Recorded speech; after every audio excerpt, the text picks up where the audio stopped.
Are you? Hey, everybody, welcome to the show. Yeah, you got to check it, man. Because if Are you get drinking some milk bad on half and stream? half, Oh, half and half. yeah. Like, what? You just drinking milk, bro? I've got my vodka. I've got my Kahlua. I've got a delightful cup full of ice that actually, and I don't think I can make this. I don't think I can make this work, but I'm going to try. But if you can see, you can almost see on this is the dude. So The dude. you know, when you do a thing, do the thing, right? Right. Greetings and welcome once again to Roman of the Empire. I'm your host, Roman, and tonight we are going to be talking about the collective works of the Coen Brothers. They are weird, they are quirky, they are often disturbing, and they always give you characters that hang out with you long after that movie is over. Tonight with me to talk about this, we're still a couple panel members short. That's okay. But right now we've got some fantastic folks with us already. Shieldwall of Dragons, how are you doing, sir? I'm doing great. Thanks for having me on. Appreciate it. Always a pleasure. She's back. She's angry. No, she's not. It is Untamed Mando. Welcome back to the show, Mando. It is always a pleasure to have you on. It is a pleasure to be here. I love all the shenanigans that we love to get into with the panels and the tech and apparently, you know, like something always goes wrong on a stream, but it's always fabulous. True. That hasn't happened in, I would say, as One long stream as ago? 15 minutes. I don't know. I mean, it keeps you on your toes, which is good because you don't know what to expect. You don't. And that's the goal. Happy holidays for those of you that didn't. You know, it's been a bit like Christmas. It's been a minute. Yeah, so hope everyone had good Christmases. If you celebrated, good Happy New Year, Hanukkah, Kwanzaa, other holidays that I don't know the names of and stuff and such. I hope it was wonderful. I killed a man with a trident. Yes. All right. And again, back with us is our favorite internet wizard. It is Blair de Blair. Blair, welcome back, sir. Hello. Well, there you go. Just like that, he's gone. Wizards. Wait, wow. We lost Blair. We lost. I'm a little confused myself now. There we go. Just like a wizard, you know. It was like a magic trick. Well, welcome back, Blair, from your brief absence. We don't know where he went. We don't want to know. Flaccid Phoenix, welcome to the show, brother. How are you tonight? Thank you for joining us. Yeah, glad to be here. I was running a little late, if people don't know, behind the scenes. My computer wasn't booting up, so I was just sitting there. I was like, please hurry up. Because sometimes my computer will, it has a problem similar to Roman sometimes, where it gets overheated and it just doesn't work properly. So Right. Yeah, we've all been there. Some more than others. We may be there again later. We don't even know. That's the beauty of all this. And back on the show after a bit of a hiatus, our good friend, and I'm so happy he's back, Mr. Stephen Ransom. Welcome back to the show, buddy. Hello. Live on camera. He is. It's something new, mysterious, a little strange. I dig it. The dude abides. So, again, so tonight we're going to be talking about the collective works of the Coen Brothers, and I have to take my glasses off because I can't see anything because I'm old and blind. If I take my glasses off, I can't see anything anyway. I mean, when I wear my contacts, I can see things, but without my glasses, you all would just be fuzzy figures that say words. That's pretty much how I see Blair all the time. That's the beauty of this. So before we get rolling into what the fuck happened to see, it's things like this that are going to bring the situation to a head. All right. Oh, man. It's my screen share decided it was gone. So my screen share was gone. Like I said, it keeps you on your toes. It keeps everyone on their toes. It's not even like a major crisis. So the Coen brothers, Joel and Ethan, American filmmakers, film span many genres. We know all of this. Raising Arizona, Miller's Crossing, Barton Fink, which I have not seen, Fargo, The Big Lebowski, Oh Brother, which I'm not a big fan of, No Country for Old Men, True Grit, which Mando hates, Inside Llewellyn Davis, which must have been a short or something, which I'm not familiar with, The Ballad of Buster Scruggs, and many more. So you know a Coen Brothers movie generally when you see it. They got a certain vibe to them. A certain something is off, and you don't know what it is necessarily, but it's always there, and that's part of the experience of the Coen Brothers movie. And I've got, why do I do the things that I do? So let's. I'm gonna let you guys decide. Actually, Flaccid, you have, I think, probably because you said you could hang out for about an hour or so, right? Yeah, give or take. So give or take an hour. Let's why don't you pick one of the movies that you want to talk about? Well, I've got some stuff preloaded. If it's a little weird, I'm going to have to do some more research, but if it's one of the standards, it's fine. Well, yeah, I'll just go with like the easiest one. Probably their best film is No Country for Old Men. It's I don't know when this kind of genre of movies took off and became like, it feels like a lot of movies are doing this now, is like this neo-Western, and it's done well, because I'm sure there's a ton of movies that are neo-Westerns, but like, this movie, we had a couple series this year, not this year, but Yellowstone, Outer Range. Outer Range, man. I like Outer Range a lot. Yeah, they're neo-Westerns, and it gives you a good feel of it, and they're not poking fun at these people out here. Who's his name? Oh, Sicario and Hell or High Water are all neo-Westerns. Yeah, Hell or High Water is another fantastic movie. I think it's very underrated. I think it's probably Chris Pine's finest performance, and that's pretty easy to pluck out in Chris Pine's, I don't know. Like, this movie, this could have taken place back in the Old West, right? What's really all that dependent on technology, right? All it is just updated, or like all you have to do is just update it or whatever, send it back in time, and it could be a great Western. So I never got the idea that some people, I hate Westerns. Like, it just needs to be a great story. I mean, it's easier said than done, but if it's a great story, it can just be adapted to any time period. So this one's great. The tension. It's a slow burn, which the Coen brothers do, and I think this benefits them in this kind of like chase, and that's what this is basically the whole film right there. That poster of is it Josh Brolin's character just being chased down by this Anton Sugar, right? He is basically a Mike Myers with a that speaks. So yeah, it's a great. I love scene this actually. movie. It's playing right now is one of the best scenes ever. The coin scene. Yeah. Well, I need to know what I need to know what I'm calling for. What do I stand to win? Everything.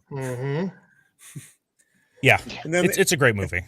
And then when they do the coin flip, and he's like, "No, don't put it in your pocket. It'll get mixed in with the other coins," which it is.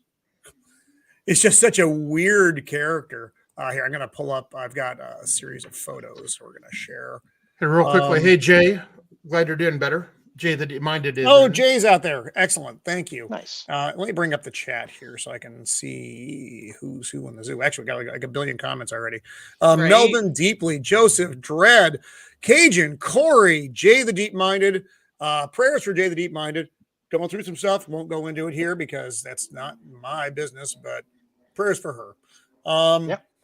She's a wonderful person, and I'm glad she's hanging out with us tonight. We got Cajun Corey, and Mrs. Sasquatch is in the chat as well, CannoliSasquatch. But we don't have Mr. CannoliSasquatch. We are still absent a CannoliSasquatch. And like I said, Copa said he might be having some weather. So we also have my friend Smile a While for Me in the Chitty Chat. Excellent. A nice turnout tonight. Thank you for being with us, guys. So we're going to take a look at No Country for Old Men. And cinematic, just the shots on this are just so beautiful. I don't know if I can make this bigger. There had to be a better way to say that. Invader Zim, hates Zim. Yeah, one Hey, thing Zim. about this. So the Coen Brothers have like two kind of movies. You got the weird oddball thing, like Raising Arizona or Fargo Yes. or Hail Caesar or whatever. But then you get something like Miller's Crossing or this, where it's not screwball, it's not weird, it's like legitimately scary as hell. The character that the Shigar character, Yes. like you say, he's like Mike Myers, but talks. Yeah. I would. And in their classic fashion, none of these movies end well for anybody. Not spoiler really, alert. no. I mean, this movie and Fargo have very similar themes. And like, least who made a Simple Plan? Do you remember that one with Billy Bob Thornton? They find money from a crashed plane and they try to hide it, and everything goes to shit. Very similar vibes to this. I'm gonna look up a Simple Plan. I thought this was. Sorry, Roman. I don't think that is a Coen Brothers film. It could be because not everything that they did was on that list. But for me, the theme of this, or actually there are a couple themes because all of their movies do have Sam deeper Raimi themes. directed that one. Okay. Yeah, I'm seeing it It right was now. based on a novel by Scott B. Smith. Maybe because it was in Minnesota. That's why it reminded me of. But it's got that vibe. They all have this Yeah. kind of. There's been a crime of some type, a kidnapping, or some type of blackmail that, and their thing just goes to shit. So epically that Well, and you can't, and that's what they kept saying throughout this movie. You can't stop what's coming. You can't stop what's coming. It's the inevitability is the big theme. You can't stop the future, whatever that future is going to be. And I think one of the other themes, like one of the sub themes, is failing to recognize evil at face value. Anton Chigurh is walking evil. That's basically what he is. And when people encounter him, they don't necessarily get that the first time. They get it, within a few seconds of talking to him. The sap that he pulled over to steal his car, and he put the cattle rod up to his head. He's like, "What's that?" "Just stand still, sir." The guy with the chickens. "Can you remove those chicken crates from the back of the truck?" "What?" And then he encounters all these people, and nearly everyone who is in his path meets a poor end. Tommy Lee Jones, the sheriff, is the only one that did not. Yeah, because he never crosses his path directly. He's in the room, though. Remember, he's hiding behind that door.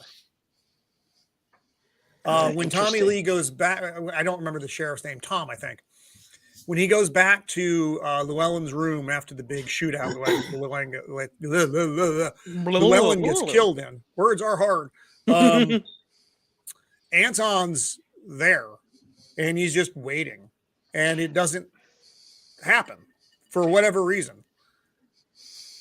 I know that it's not a direct correlation, but and I know that the coin scene definitely kind of earmarks the possibility of this speculation. But there's something about Anton that reminds me a great deal of Two-Face from the Batman canon because of his ethics. Oh, yeah. Well, everything is. Hey, Zax is here too. Hey, Zax.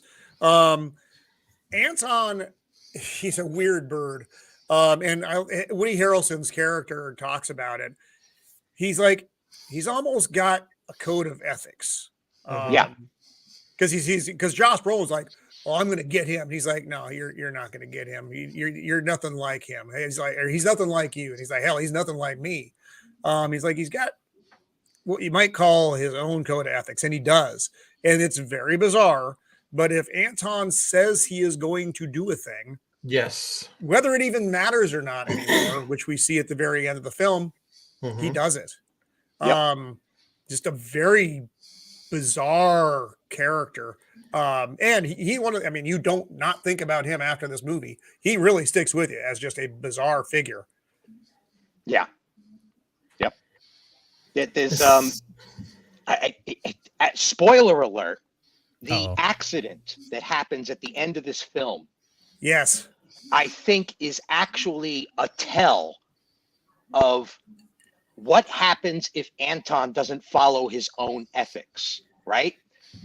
The girl refuses the coin toss. He decides that he decides that he kills her anyway without the coin toss. And because of that, God intervenes and puts him in a car accident. That's, I think, the way it's going through Anton's head. And he did all that because he promised the guy that he would kill his wife. Yep. And even though the guy's dead and they get the money and everything, all that happened is over with, he waits for her at her house after the funeral, and then he kills her just because he said he was going to.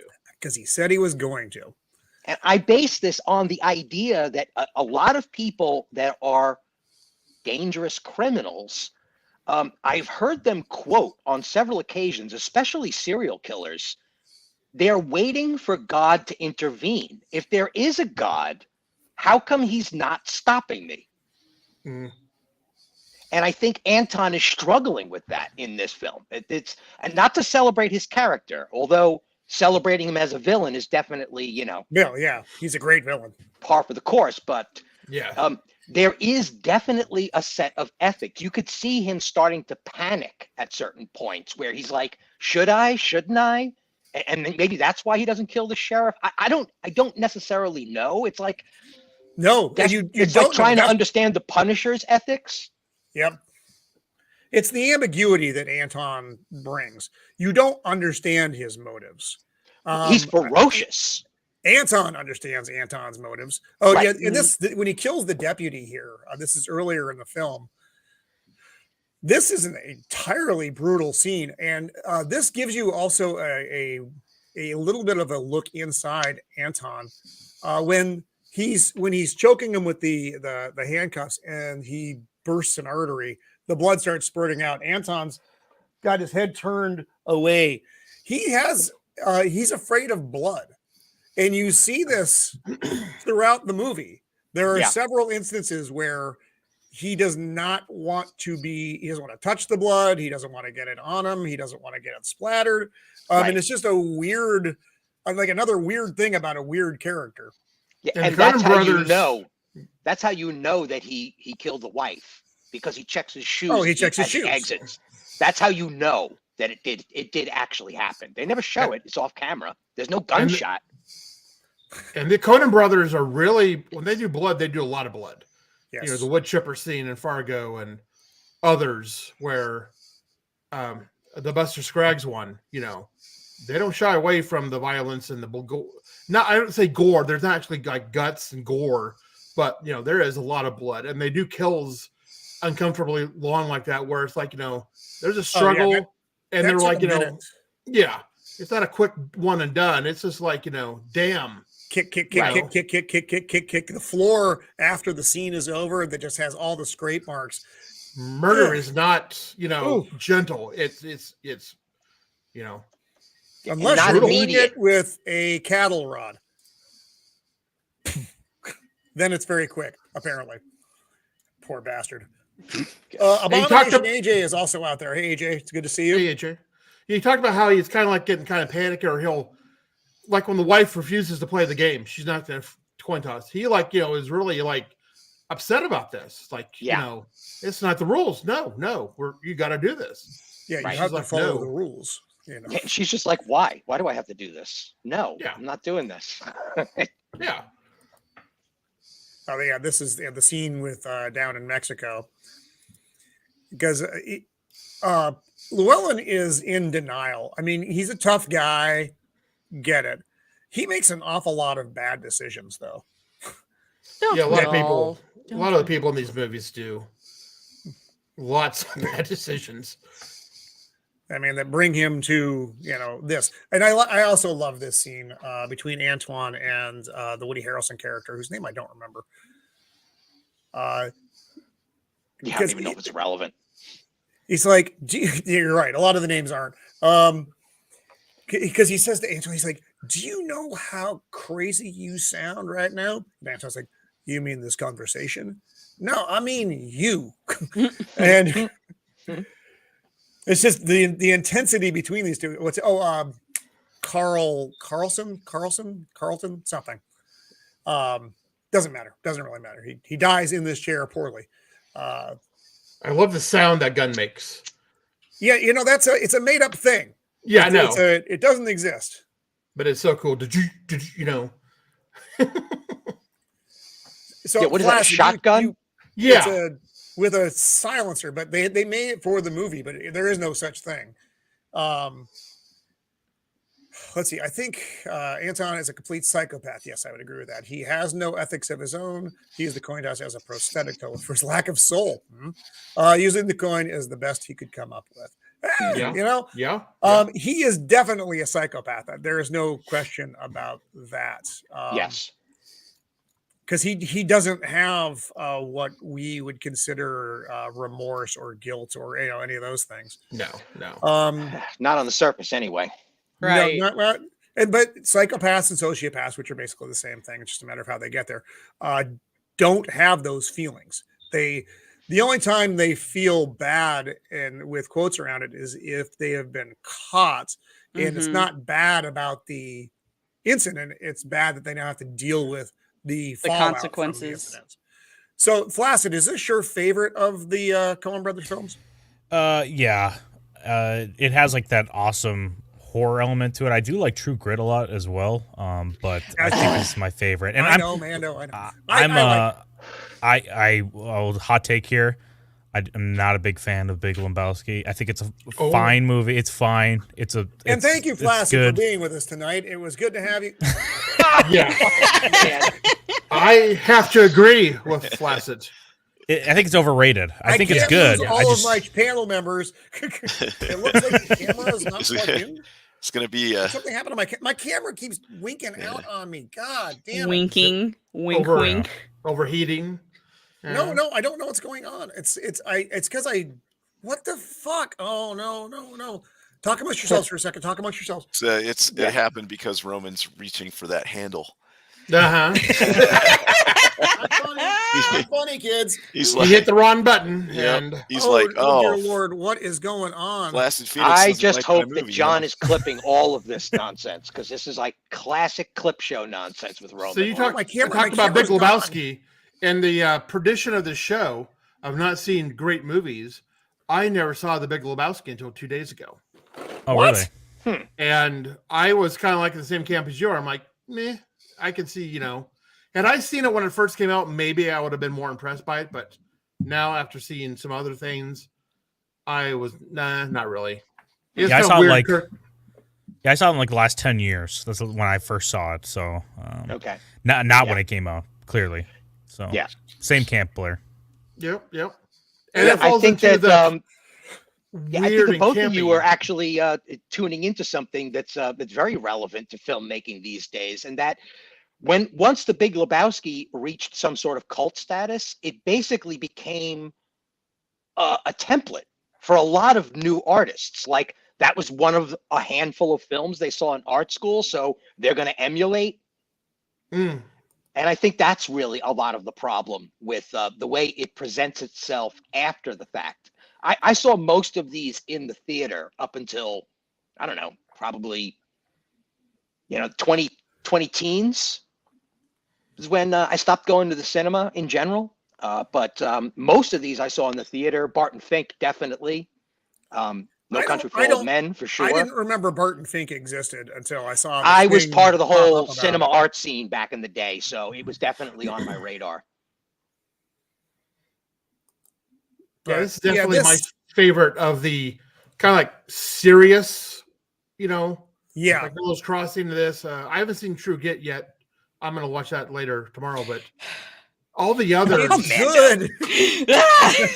All the others are kind of weird and quirky, like, Hudsucker Proxy or all that. Yes. But yeah, this is like a really fucking dark. No, it's a deep movie. This is the one they won the Oscar for writing and directing. I love the scene between the two sheriffs as well. You have the El Paso sheriff and then Tommy Lee Jones, I forget which county he's attached to. The older sheriff, well, I guess they're both old. The El Paso sheriff, he's genuinely scared of what's basically. Oh, there's Cannoli. Right on. I'm gonna beam CannoliSasquatch into the show here. There he is. There he Welcome is. to the show, Hello. CannoliSasquatch. Hello, thanks for having me on. Sorry, I'm so late. Just work duties. But are you? And, well, No. You warned me, and here you are. So I'm happy you're here. awesome. Thank you. Thank you for having me on. We are currently eyeballs deep in True Grit. This isn't fucking True Grit. In No Country for Old You Men. almost got it. I'm only on my first fucking Caucasian, so it's only gonna get That's worse. okay. That's okay. That's what we're here for. You're here to entertain us. By the Well, end of this, I'm like a I'm gonna have like a dancing freaking nervous twitch every time somebody says True Grit. I'm gonna be like, Whoops. So Cannoli, since you just beamed in, what are your thoughts on No Country for Old Men? I like No Country for Old Men. I actually was trying to catch up on a lot of these movies. I think I even messaged you on Twitter. I caught up with last night watching Fargo again, Raising Arizona today while I was working, but don't tell my boss. Right. I actually rewatched this last weekend for the first time. It's been a while. I really like this movie. Yeah. Of course, to me, the villain made the movie. I forgot his name. I'm terrible with names. Yeah. Antoine Chigurh. That's him. He was just unbelievable in this movie, and he really sold the movie. I know a lot of people that I know personally who don't love this movie, but they watch it because of him. So I like this movie. It's not my favorite of their movies, but it's definitely entertaining because of him. And I love the well, when you get to that part, we'll talk about it. But it had like kind of an unexpected ending, and it was kind of that's the Coen Brothers, right? We're That's what they just do. kind of free rolling with it. So if you got a spot, go ahead. Well, no, I was just saying, like, you know, how I knew a lot of people who didn't like it because of what happens to Josh's character at the end, where he dies off screen, and you don't really see any finality to his character. And I was like, I actually appreciated it. They went against this typical status quo that Hollywood would do, where they have this dramatic scene where he's in a gunfight or something. They leave it up to your imagination, which they do a lot in their other movies. So I actually like that. But I know people who are like, no, I needed to see what happened. It's like, well, that's the whole point, right? Go against the grain. You don't have to see what happened.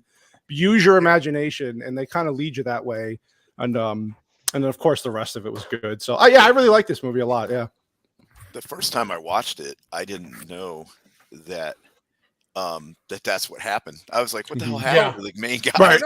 There was a lot of what I would say unexpected bits with this.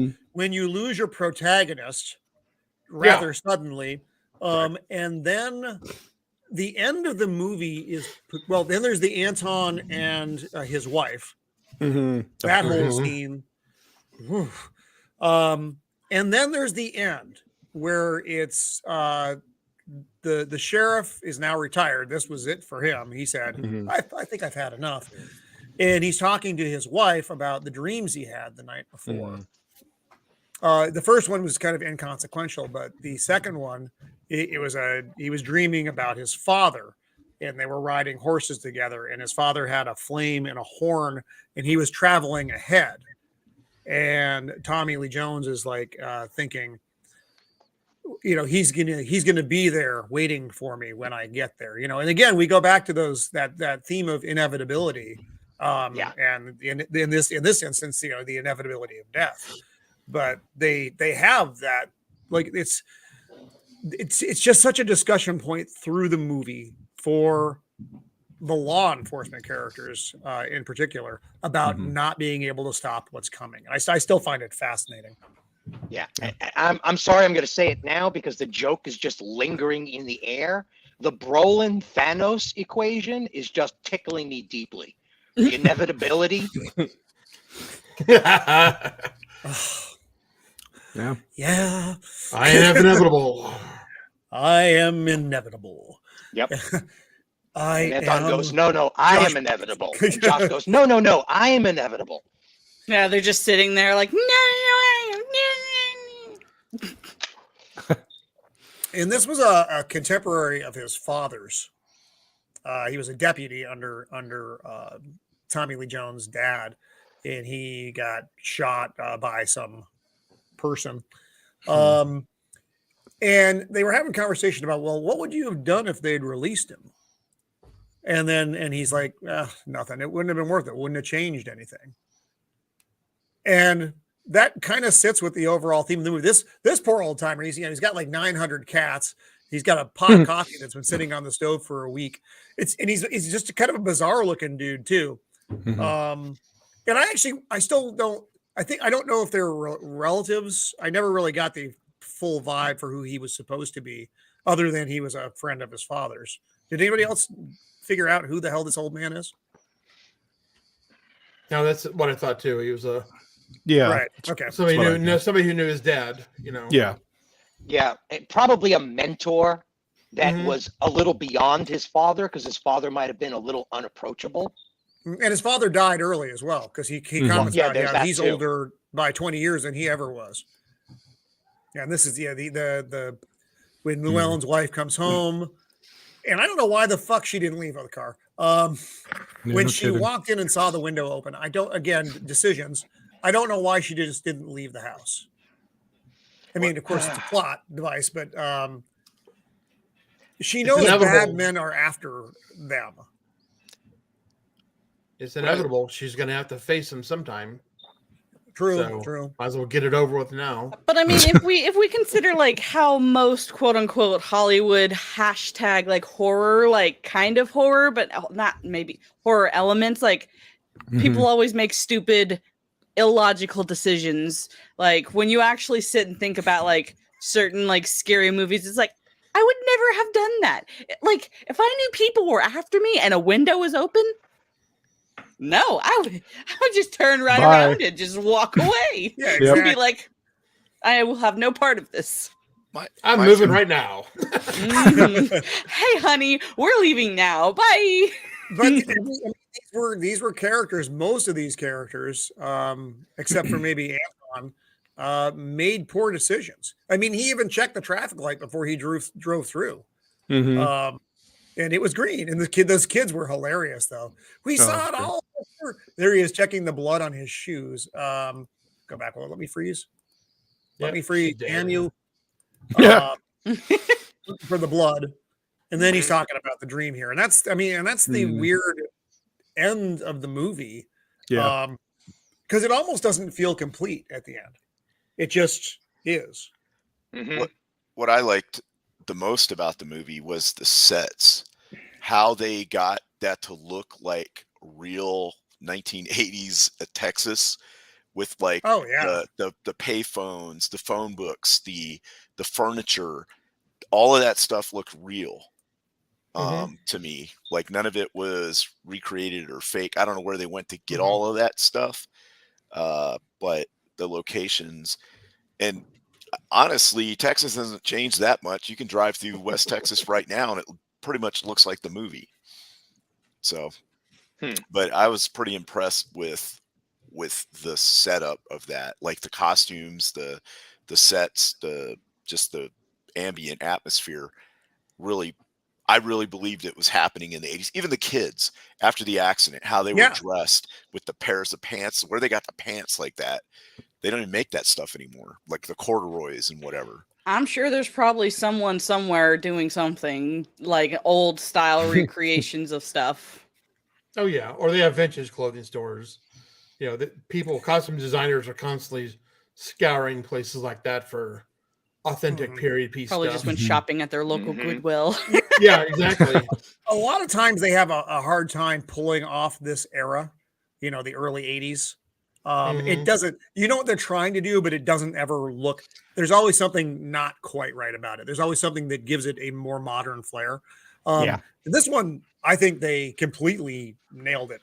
There wasn't an aspect of, Anton's fucking pants, those fucking polyester blend goddamn things. Of course his were stained with blood, but, it was really it was a look of the period, and they did just a fantastic job capturing that. There wasn't an element of this movie that didn't feel authentic. I think one of the things is like, we remember the 80s, right? You've seen the memes where this is what people think the 80s was, is all nothing new. Here's what the reality was. It's like wood fucking paneling, shag carpet, TV tray, the Atari, because the 80s had a lot of 70s and 60s and 50s stuff in it. Right. That's why the 80s had a period, because it wasn't, you had a few 80s things, but you had a lot of 70s stuff. But also the 80s. Oh, God. Sorry, Blair. Yeah, it was just like, you're living in multiple time periods when things like, especially when you're poor, West Texas, I don't, is not the, center of a culture really. So you're going to have a lot of older stuff around. Right. And also the 80s really like loved and appreciated like the 50s, 60s diners and stuff too. Yeah. Like that was in every movie back in the day too, where they're just like, oh, they love it. Like Billy Joel singing kind of like doo-wops too, right? Like they love those kind of old time. They're having nostalgia to an older time in the 80s. So when they don't put that into it, it does feel like it's not necessarily hitting an accurate depiction of it. Right. Yeah, the 70s did a lot of that too. You could almost speculate that by 1967, we stopped being contemporary to our own designs and started retroing, because in the 70s they were doing that whole late Victorian thing. With the puffy sleeves and the long dresses and the suits, and there's a lot of that stuff going on in the early 70s. Frills were a big deal. Frills. Really? Yeah. I was there, there was a man. huge retro thing in the 70s. I remember my parents having Is this wrought iron why furniture. most of my dresses when I was a small child had frillies and poof things? Because I hated it. I hated it so much. They would always, my grandma was like, "You look so cute in this dress," and I'm like a puff ball, and I'm like, yes, "What?" that was the thing. Queen Victoria, that bitch. Lots of poly plaid sweater vest. And we went from a strange horror western to damning the Queen. All right. All right. I think we can probably. Does anybody else have anything else they want to say about No Country? Or we can move on to next. Well, I just really quick, speaking to Shieldwall's comments about the sets. Anybody who's traveled around this country into the smaller parts of the off-road areas, these smaller towns, these gas station and a half kind of places that are in and around the Old West, you walk into one of those places and there's no reason to set dress except to remove a couple of the Visa and MasterCard signs. Those places have just not changed at all since like the mid 60s. They're still doing the same thing, same old pumps. I don't think the gas station started to upgrade until like 89, 91. Yeah, they had no reason to.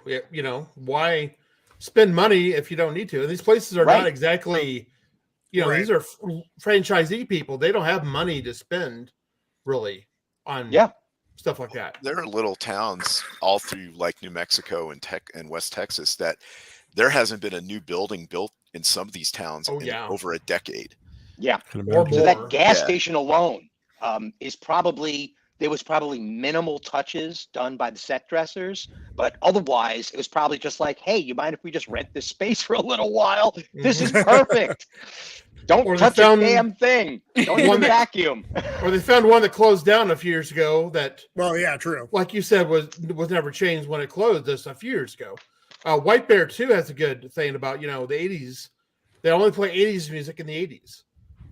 It's like the 1970s died and that was it, Right. Yeah, that's so not true, because Led Zeppelin wasn't producing new music in the 80s and we were still listening to them.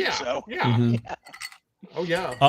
Well, last thing I'll say about No Country for Old Men is, like you're saying, set design, but the casting. I think if you pick anyone else, I don't know who else could have done a better job than Javier Bardem as Anton.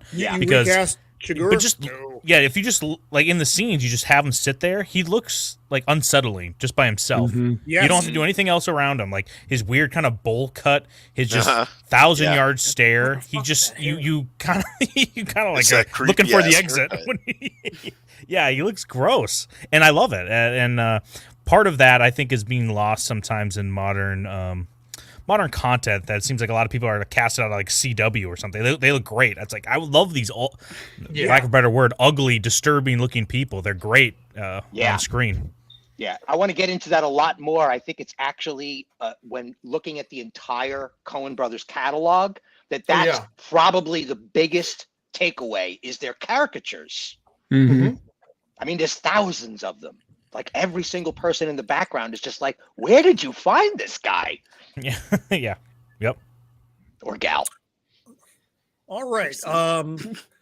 Well, hey, Sasquatch, since you're and this is your first time on the show. Yes. And I do welcome to Thank the you. weirdness. So we do appreciate you being here. I mean, at the very least, they won't let you drive the show, right?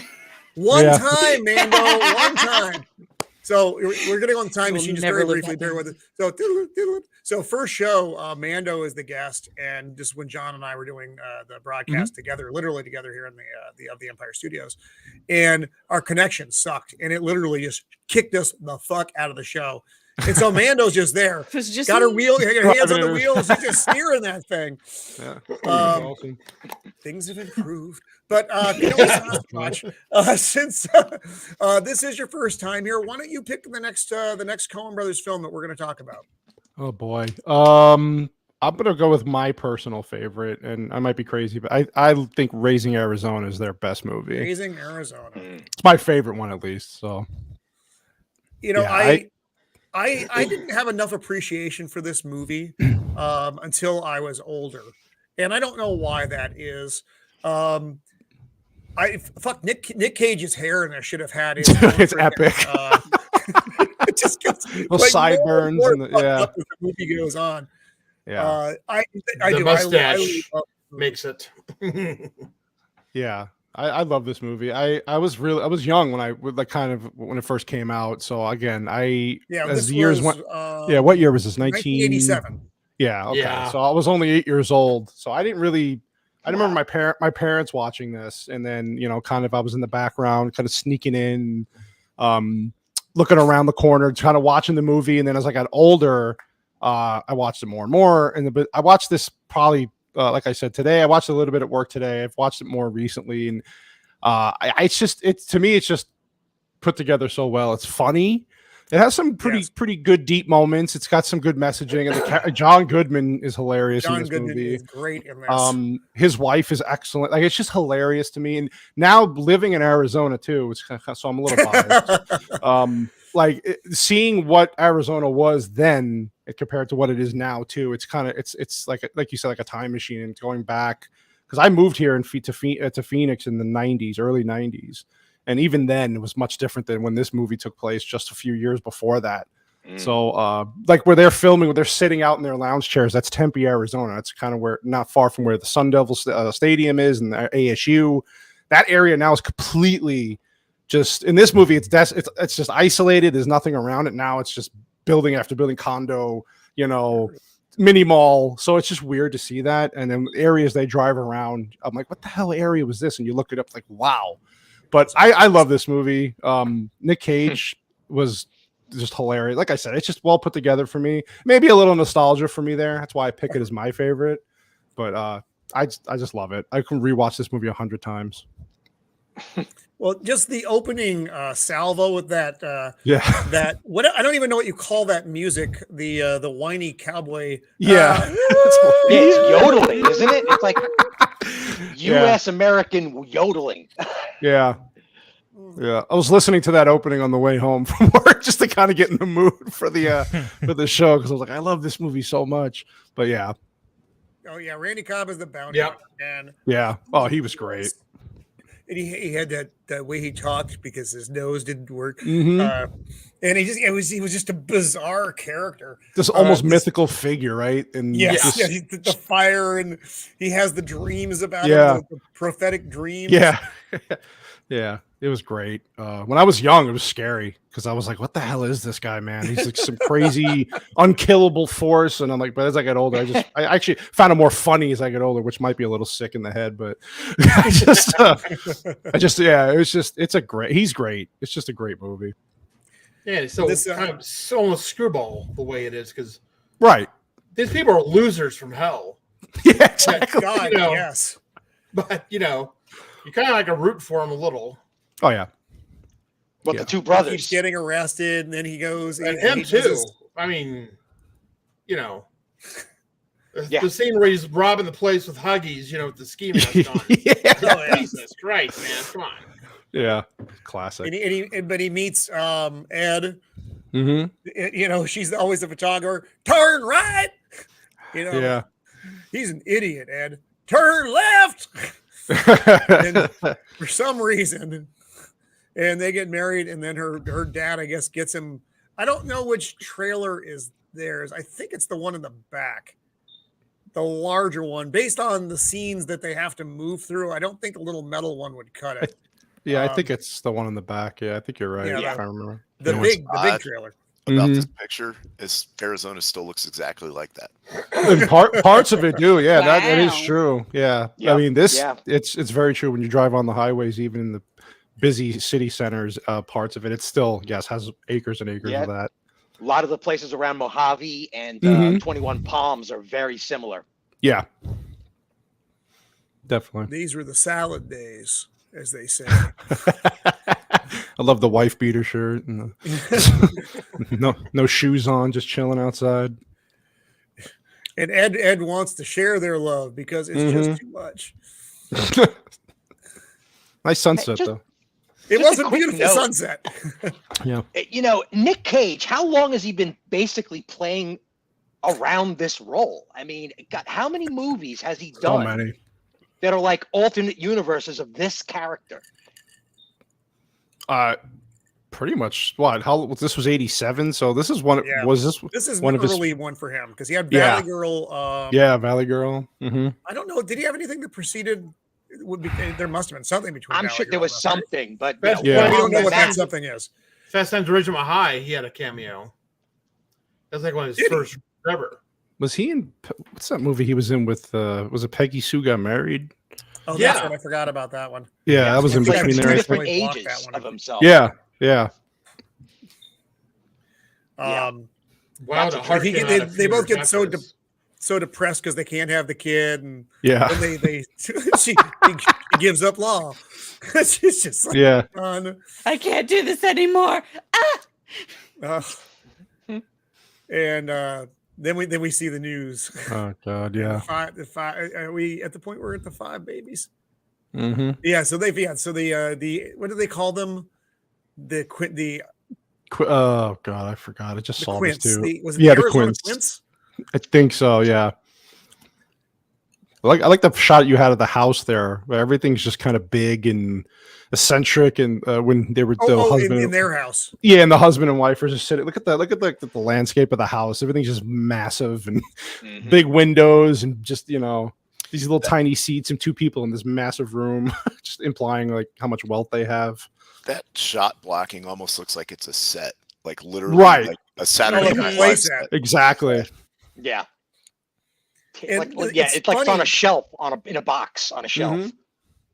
Because they hear all the noises upstairs, and they're just looking up. Hey, maybe you should go check on them, honey. They're restless tonight. Okay. And you go upstairs though, and I don't know if this is going to give me the thing. Yeah, and he's basically trying out the babies, seeing which one fits best. Yeah, just walking and then they around. keep with losing them. They're walking around. Yeah. Oh man.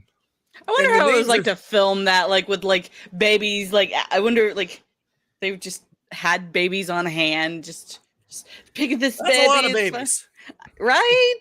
Well, usually they have them in twins because one will be on camera for so long, then they have to switch out because of time constraints and stuff. That's true. They probably had like 15 kids in that, just waiting to go. Just a whole section. Okay, we'll switch out the kids with these kids. Like just wow. It was a We lot need of the fresh ones. These are right. It was a lot of babies. Imagine that thing coming at you. Oh, the hair, God. man. That hair That's needed what it its own is. freaking set. That's just giant. It's very impressive. That is good. It's running everywhere. And actually, this scene is funny because it's reminiscent, it's almost a little foreshadowing to later on in the movie when Nick Cage is under the car, or Nicolas Cage.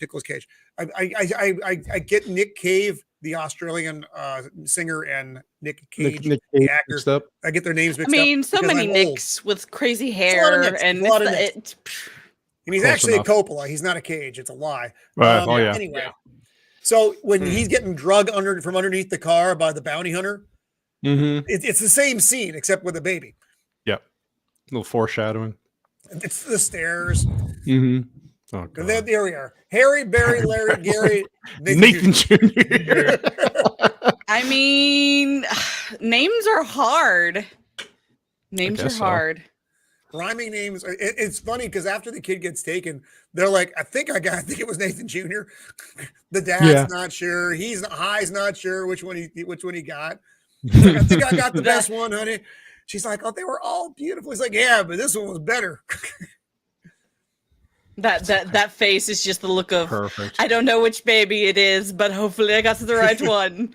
And this is the theme of the Coen movies. When they do a kidnapping or a crime, it goes side. It's a fucking mess. Yep. It is. Yes. These are not professional people doing crime. It's a shit show from beginning to end. Mm-hmm. Right. When he comes out of the ground, it's like he's being born.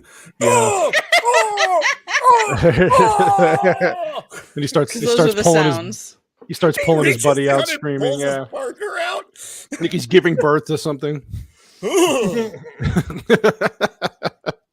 Lots of screaming involved. Yeah, tons of it. Oh yeah. Then the dream of the Oh Bentley. yeah. Randall Cobb was the actor. Yeah. I forget what the character's name is. Anybody remember what the character's name was? Oh God. Oh. I can't remember Something now. very Mad Max, I'm sure. Yeah. Yeah. And I'm not one of those people that he's got remembers those names of actors. Sorry. little leather baby boots that's hanging on his suit. Like, Next to the grenades. Leonard Smalls. Leonard Smalls. Yes, That's it. Leonard Smalls. And he blows up the rabbit with a grenade. Mhm. He's just I remember that one. showing the depravity and evilness of this man. Even the small creatures can't escape his grasp. Well, wait a second now. Doesn't Anton do a very similar thing with a crow? He does. He's driving by on a bridge and blows the crow off. I don't know if you guys saw the Ghost Rider when better way the to say stage that. where he as he's riding Mhm. animal dies as well. Is that a theme? Is that a theme for all of these types of movies when someone's driving by, flames behind them, that just some poor animal just Something's dies? got to die. Well, nowadays we got to refer to it as an Easter egg, and I wouldn't doubt that it was a tribute within that film to Raising Arizona. That they may have done it on purpose. Yeah, I can see that. Because we entered an age at some point around the turn of the century where Easter eggs became a thing you wanted in your film. Mm-hmm. Whereas before that, nobody was even talking about them as eggs at all. No, it became a thing. Yeah. Mm-hmm.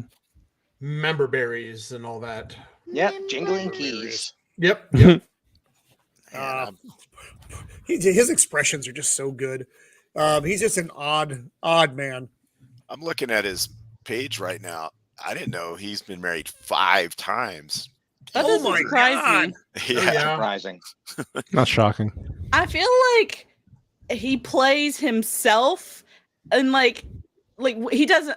I don't know. I don't know how to Alright. best describe it, but like when he's in a movie, he doesn't play as the person. The movie is just he just Around is him. himself. Yes, Yeah. it all just circles around him, and so if Yep. that is how he actually is, I don't see why a woman would stay with Did you see that last film of his? The tremendous something of Magnificent Massive Seven, whatever it talent or was? something? No, I haven't seen it yet. I He watched it. It actually was a funny is movie. himself in the movie. Yeah, he's actually playing himself, Yeah, it was good. sort of. I thought it was one of the better movies that came out. That was last year. Okay. In a year of not many movies, that one was on there, and I thought that was Yeah. a very reasonable film. And he was laughing at himself too because people are Yes. like, his agent was telling him not to take every role, and he's like, "Why is it a bad thing just to act? Like, I'm an actor. You don't tell plumbers stop plumbing because whatever toilet's not as good. It's like I need the money, whatever. Yeah, that's it's good. money with 5 ex-wives or 4 ex-wives and whatever. Yeah. Wow, he's that's working a lot on. of Private money. How much mansion alimony is he islands paying? He has to pay too. I'll add it to the list now. It's hysterical. It was good. Oh God, they're having God. the prisoners broke out and they're they're hanging out with High and Ed. Ed's not very keen on the idea. High is just happy to have friends around, and this is his boss that's coming over. His foreman or whatever are coming over to chat, and this scene makes me uncomfortable. Yeah. With the amount of the children are so horrible, and I know it's for comedic effect, but they're so horrible. It makes me not want to have children, and I have children. And so it's just they go into the, all the things you're supposed to do with the children, blah blah blah blah blah blah blah. And his supervisor is such a weird dude, and he keeps having Polish jokes, which inevitably doesn't work out so well for him. And then he comes out that I forget what their names were. His wife's like, she finds you attractive, and High's like, oh, okay, and he's like, I think Ed's cute, and then he's like, what are you saying? It's like, we're swingers, and then he just punches him out. Keep your damn hands off my wife. Typical Coen Brothers movies. These weird. And then he gets fired, of course, but they still need Huggies. Mm-hmm. And this scene with the Huggies was so this was great. Funny. Yeah, there's an alarm that the redheaded clerk presses, and then he starts after him with a freaking hand cannon. Then the police show up, and they're just shooting everything. There's like no care at all about where they are. They are just blasting away in whatever store they're running through. And then this weird pack of dogs starts chasing them. It's like a golden retriever and just some other rando dogs, and it's a very funny chase scene. Yeah, and he's running through people's houses. Yeah. It's great. Yeah, it's right. It starts with this guy. He pulls the pin out that he's chained to. Is that Dick Dale? He was the guy in Saving Private Ryan or Band of Brothers. He was Colonel Sink. I think so. Oh, really? Yeah, I didn't even think about that. He's like the big military advisor for Platoon and holy crap, that guy. Private Ryan. It looks like it. It looks like I can see his name in the. I mean, it's possible. If that's him, he used to be on the Far East Network when I was a kid. He used to have a radio show, like in 1980, 81. And then he's running into this. Like I said, they just keep shooting. Things are getting blasted away. It's so funny. Just a complete disregard for literally every safety and law it's out the window for the Huggies chase. I feel like that part of the movie would not be okay in today's culture. Just like, this is why we need to cancel the police. Blah, blah, blah, I know. Oh yeah, 100%. Then Smalls is riding. Smalls. I don't know what's going on there. So he's riding away. Oh, and he's camping. That's what he's doing. He's watching the town, I guess, basically to see what's up, trying to figure out where the baby is. I'll get your baby for you. Mm-hmm. Yeah, he goes in he tells him he's going to get the baby for him and threatens him at the same time. Mm-hmm. He's like, well, what if I don't pay you? I'll still get the baby, and I'll get the market value. Yeah. Oh. Wow. Because he's trying to wheel and deal here, and he's dealing with the wrong guy. No, that wasn't Dale Dye. They looked just like him though. Behind that gun. Oh yeah, he catches a fly like nothing. The fly, yeah, because he'd say, yeah, it's unlikely because he's like, yeah, flies. And he's like, they no, this is hermetically sealed, blah blah blah blah blah blah blah blah, and fly. And then he starts calling. I don't know if he's calling the police or someone. Then he's just like vanishes. Yeah. So the explanation of the legs. So the supervisor comes back because they asked where the baby came from, and High's like, oh, we just got you got to know the right people, whatever, because he and his wife want to have another baby, but they're unable to have another baby. Something is wrong with his semen, as he likes to say repeatedly through the film. So the convicts overhear this conversation, so they know that it's Nathan Jr. as well. Now they have their own, agenda scheme that they want to hatch involving the baby, and it goes they tie him to this really small, seemingly very breakable chair.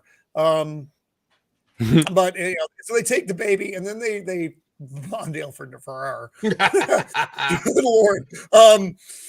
So they put the baby on the roof and they're driving and they forget the baby and then that's the Yeah, they're screaming. Yeah, he's punching the roof of the car inside.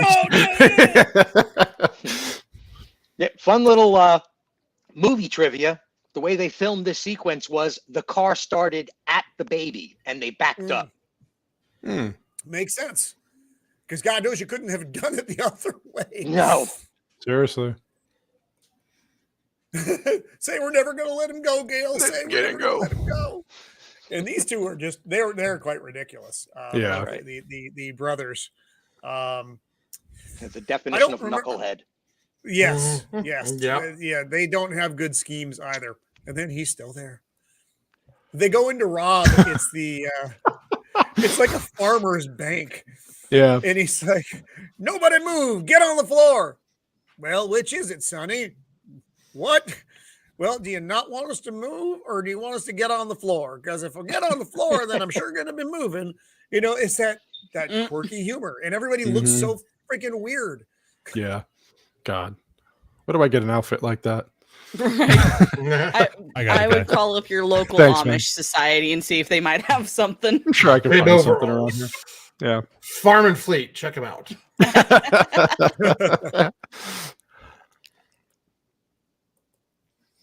Oh yeah. So they rob the store and she puts the packet in there. But we're going more deep dive than I kind of intended to with this. But I don't even know what the point of this movie was. This is one where I don't necessarily get the message. Be happy with what you have. Family. Don't steal babies. Don't steal babies and look out for Ghost Rider. Right. I mean, it's just a weird, quirky, fun movie. They weren't bad people. They were just stupid. They were very stupid people. Yes, they were very dumb people. I guess it's dumb people don't make good decisions. That may be the plot of the film. Because I think the finish line of the film basically lays out what we're supposed to take away, and that is if you keep your vision clear, you too can be successful, or you too can have a future. That it may be bumpy the road getting there, but eventually it's worth it. Yeah. Yeah.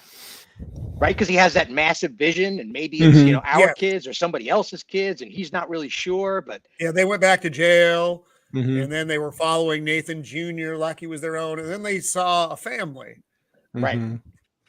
But it's a super fun movie. Yeah, it is. It's a good watch. Yes. Probably one of them are oddball character ones too. It's not dark at all. It's even the violence is funny as hell, Yes. Other than the rabbit, That poor rabbit. Poor rabbit. So they blew him Violence up against rabbits, man. When will it end?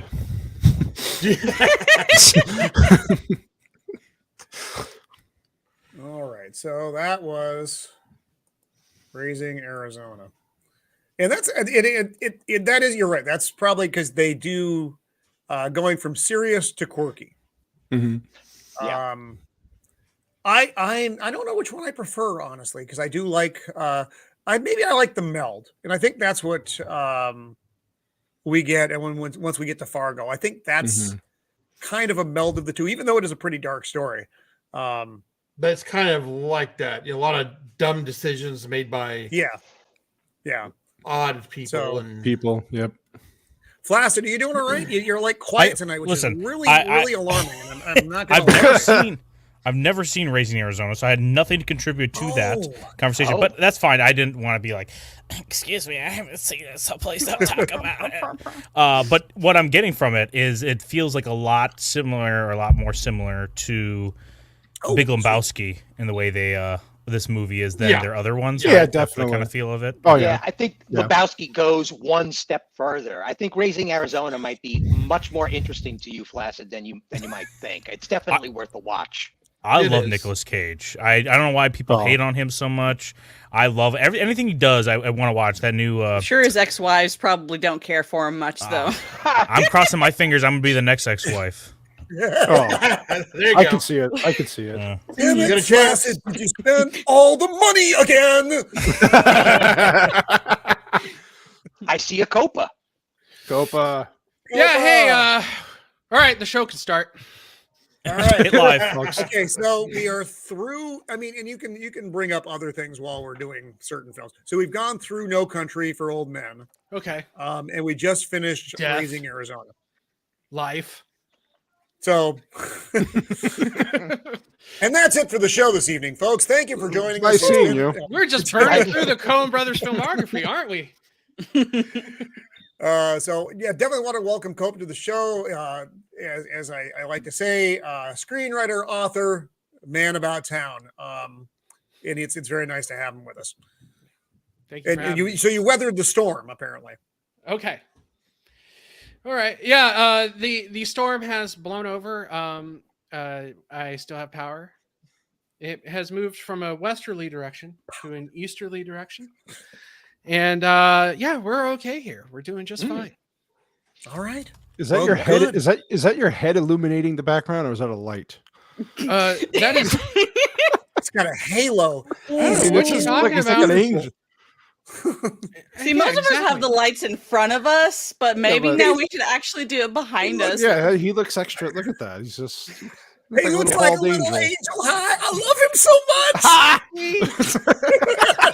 I can't get enough of this. No, well, I see you enough, so yeah, I can. No, you can't. I know. I'm even promoting your book in the background. See? Oh, All right. I gotta blow it up. You said the words, so now I gotta blow it up. Oh yeah, I'll do it for him because Look.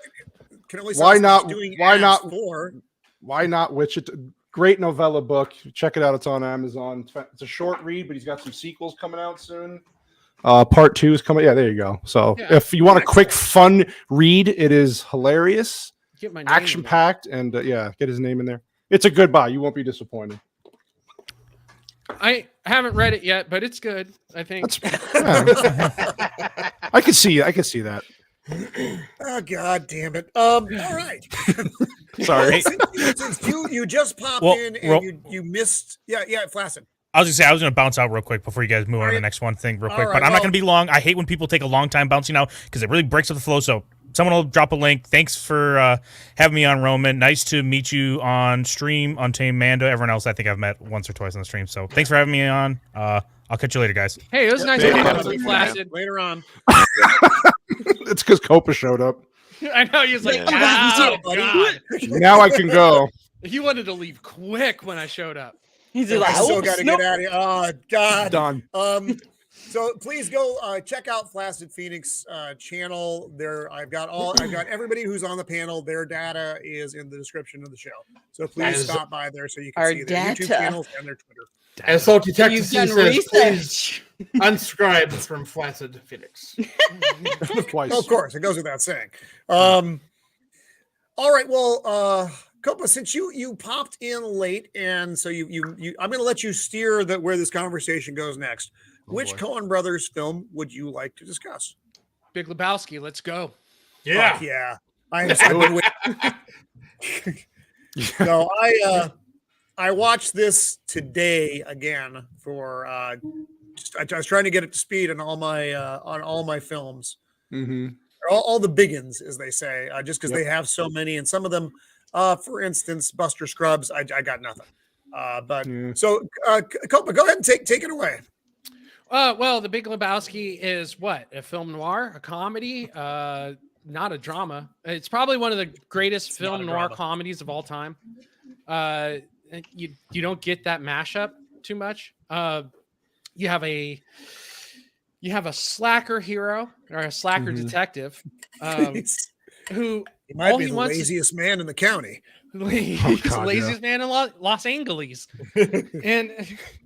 and all the dude wants is his rug back, and That's it, right? You know, it's the smallest Simple. little thing that sets off the entire movie into this complex machinery that is Los Angeles. He goes through various many groupings in Los Angeles, just trying to get his rug back. Turns into a completely different kind of detective story where he's trying to find a girl who's missing her toe. And you want a toe? I can get you a toe by 3:00. Yeah, exactly. And I was just about to bring up. It probably has one of the best secondary characters of all time. And Jack. Oh god, I agree with that. He's probably one of the best. And John Goodman plays his part so well that he almost steals the entire show. If it wasn't for how quirky everybody else is around, it would be the John Goodman show. Well, it's funny because Steve Buscemi almost gets lost in the movie. But he's hilarious too. You ever seen these in? They're like, shut the fuck up. Yeah. Yeah, well, it's in the middle of every conversation. What's a pederast, Walter? You're out of here. What? You can't just show up whenever you want to, Donnie. The world does not revolve around you. The world does not start and stop at your convenience, Donnie. Yeah. You're out of your depth, Donnie. Yeah. You're out of your depth. Are these the nihilists, Walter? Or no, are these the Nazis, Walter? No, they're just nihilists. There's nothing to worry about. Uh-oh. Is something bad happening in the background? I don't know. Did Roy Scheider knock over Richard Dreyfuss's air tank again? It's okay. My house was caving in on me for a second. It's okay. I'm sorry about that. I don't know. It's okay. I'm okay. It's okay. All right, we're good. We're sorry about that. We don't usually get clever sound effects, so it's. No, I'm sorry. I was trying to add to the show. Whatever. It's. Do you want sound effects? I can give you sound effects. My bad, buddy. My bad. I like how I'm only on my third Caucasian right now, so you got to. That's not easy. So the dude is way ahead of his time here. He shows up in his pajamas and slippers and shit. Today, that's like everybody does that shit, but back then, right. Yeah, I love it.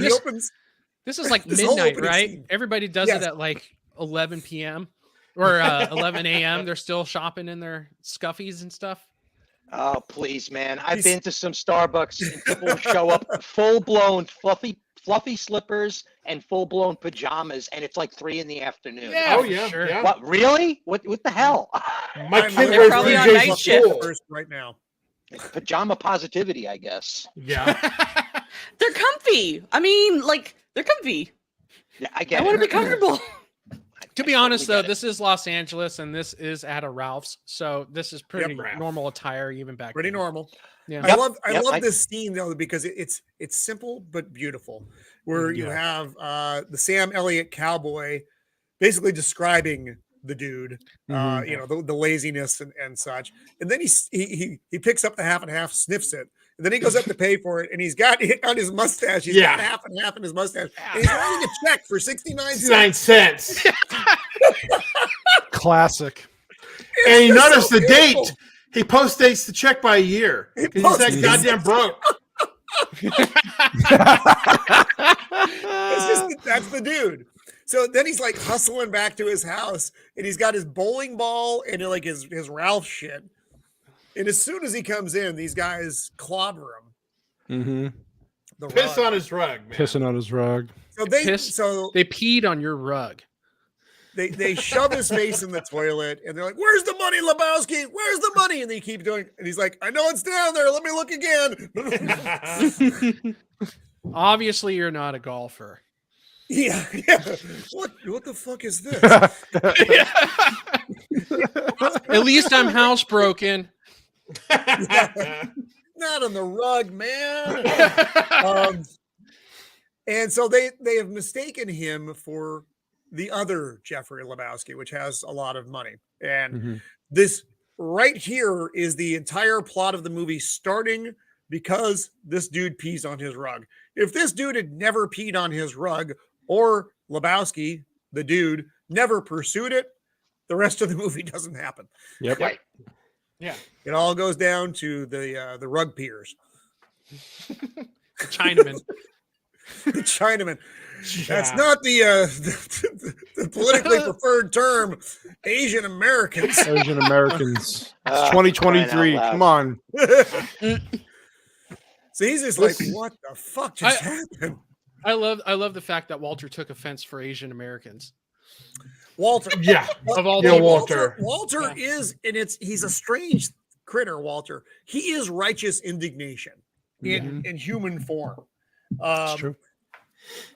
It's actually, I mean, looking at the movie from just a certain point of view, you have the nihilists and the true believer.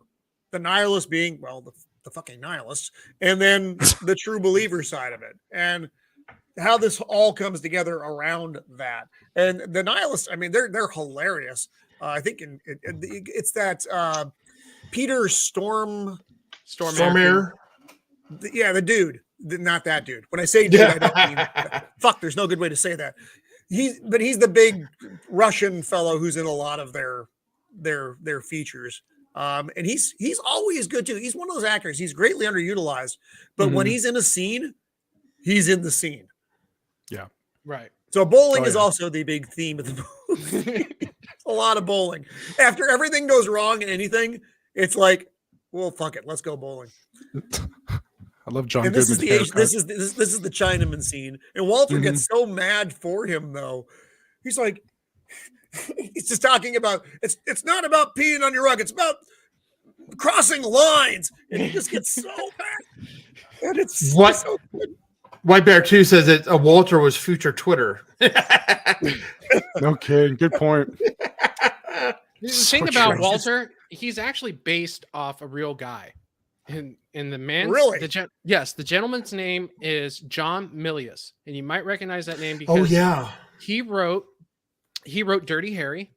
He wrote Conan. He directed Conan and wrote it. Oh shit. Red Wow. Dawn. He wrote the Jeez. monologue in Jaws. That was him. The shark, Indianapolis guy? a doll's eyes. Yeah. The Indianapolis monologue. He wrote it. He great friends with all those guys. He also wrote Apocalypse Now, and this will obviously, he looks just like Walter. He has those like shooting tint glasses on all the time. His daughter is Amanda Milius, who did the documentary about Trump's election being stolen. So she's in the industry as well. Neither here nor there. Wow. Apocalypse Now. This is a great story. He wrote Apocalypse Now. He was also directing the voiceover work that Martin Sheen had to do. Martin Sheen couldn't get the tone down right.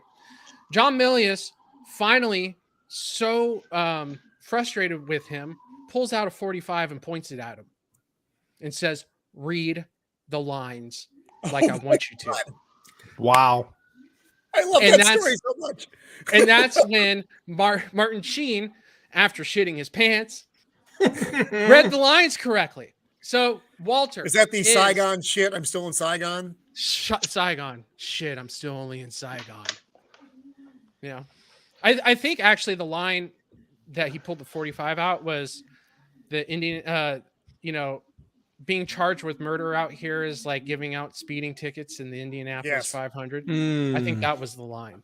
Oh, So that yes, was with the colonel, the other colonel, not Kurt, Right. the other.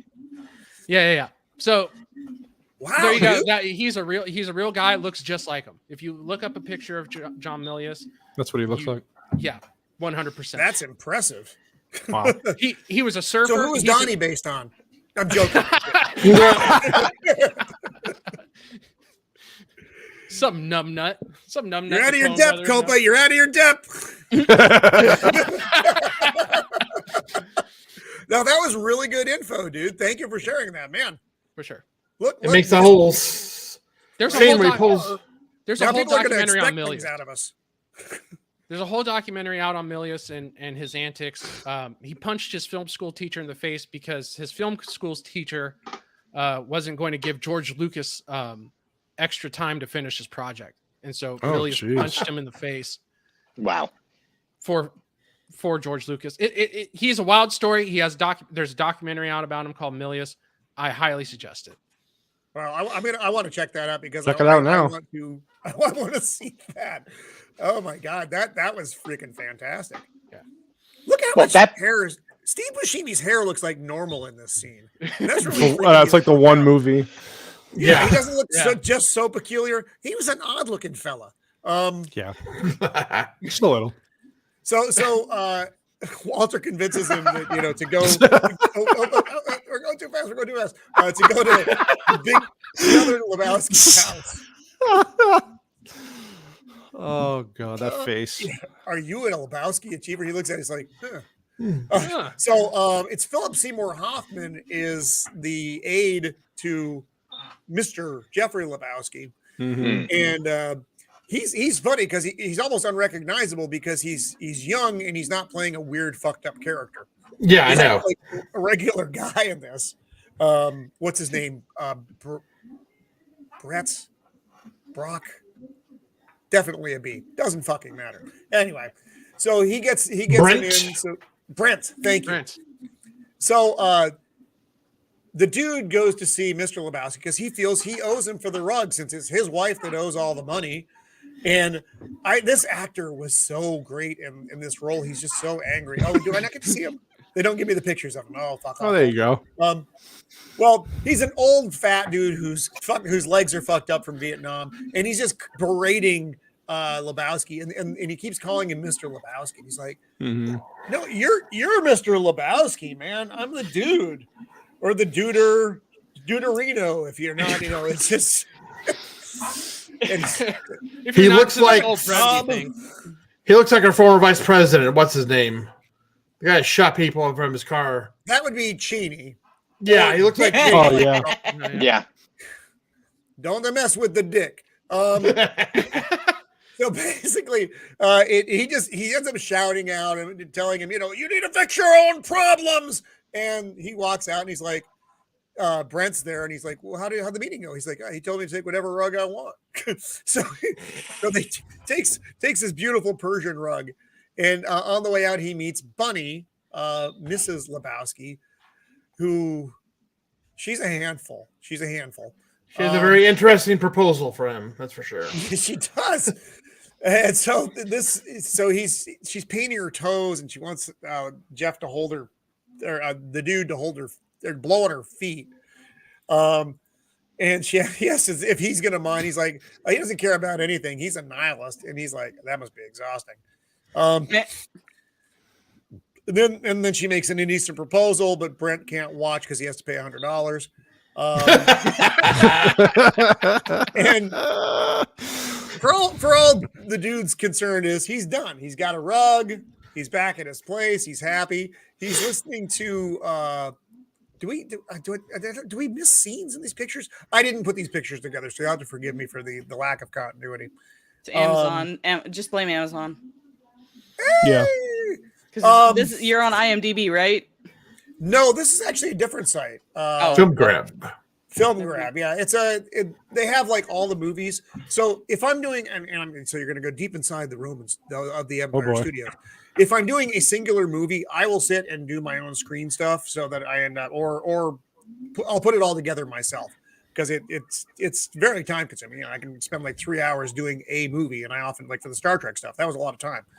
But if I'm doing 5 movies, I don't have that kind of time committal. So I try to find places where I can find the pictures, and sometimes I win. Sometimes I end up with a nihilist in a pool.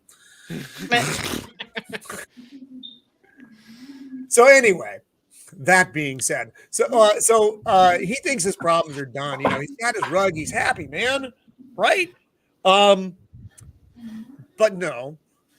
So I guess we must have this scene first, where we're back in the bowling alley because we're in the bowling alley a lot, and Smokey, his toe crosses the line. Yeah. Oh yeah. And Zero. everybody else is like, "What's the big deal, man? It's nothing." And Walter's like, "It's a league game," and he's like, "Put him down for 0." And Smokey's like, "I'm going to put me down for an 8." And he's like, "You're in a world of what is it? A world of hurt? World of pain? World of pain. You're in a world of pain. You're heading for a world of pain. Insane. He's just insane about it. He's like, "Okay, man, okay." This isn't Vietnam. There are rules. Yeah. Yeah, this isn't Vietnam. There are rules. That's such a great line. This is great. And they go back out to the car. Oh, now There he is. Of course, you're not going to let me see the car. So they go back out to the car though, and the dude is like, Well, basically, Walter, what the fuck? You can't just do that kind of thing. He's like, I'm calmer than you are right now.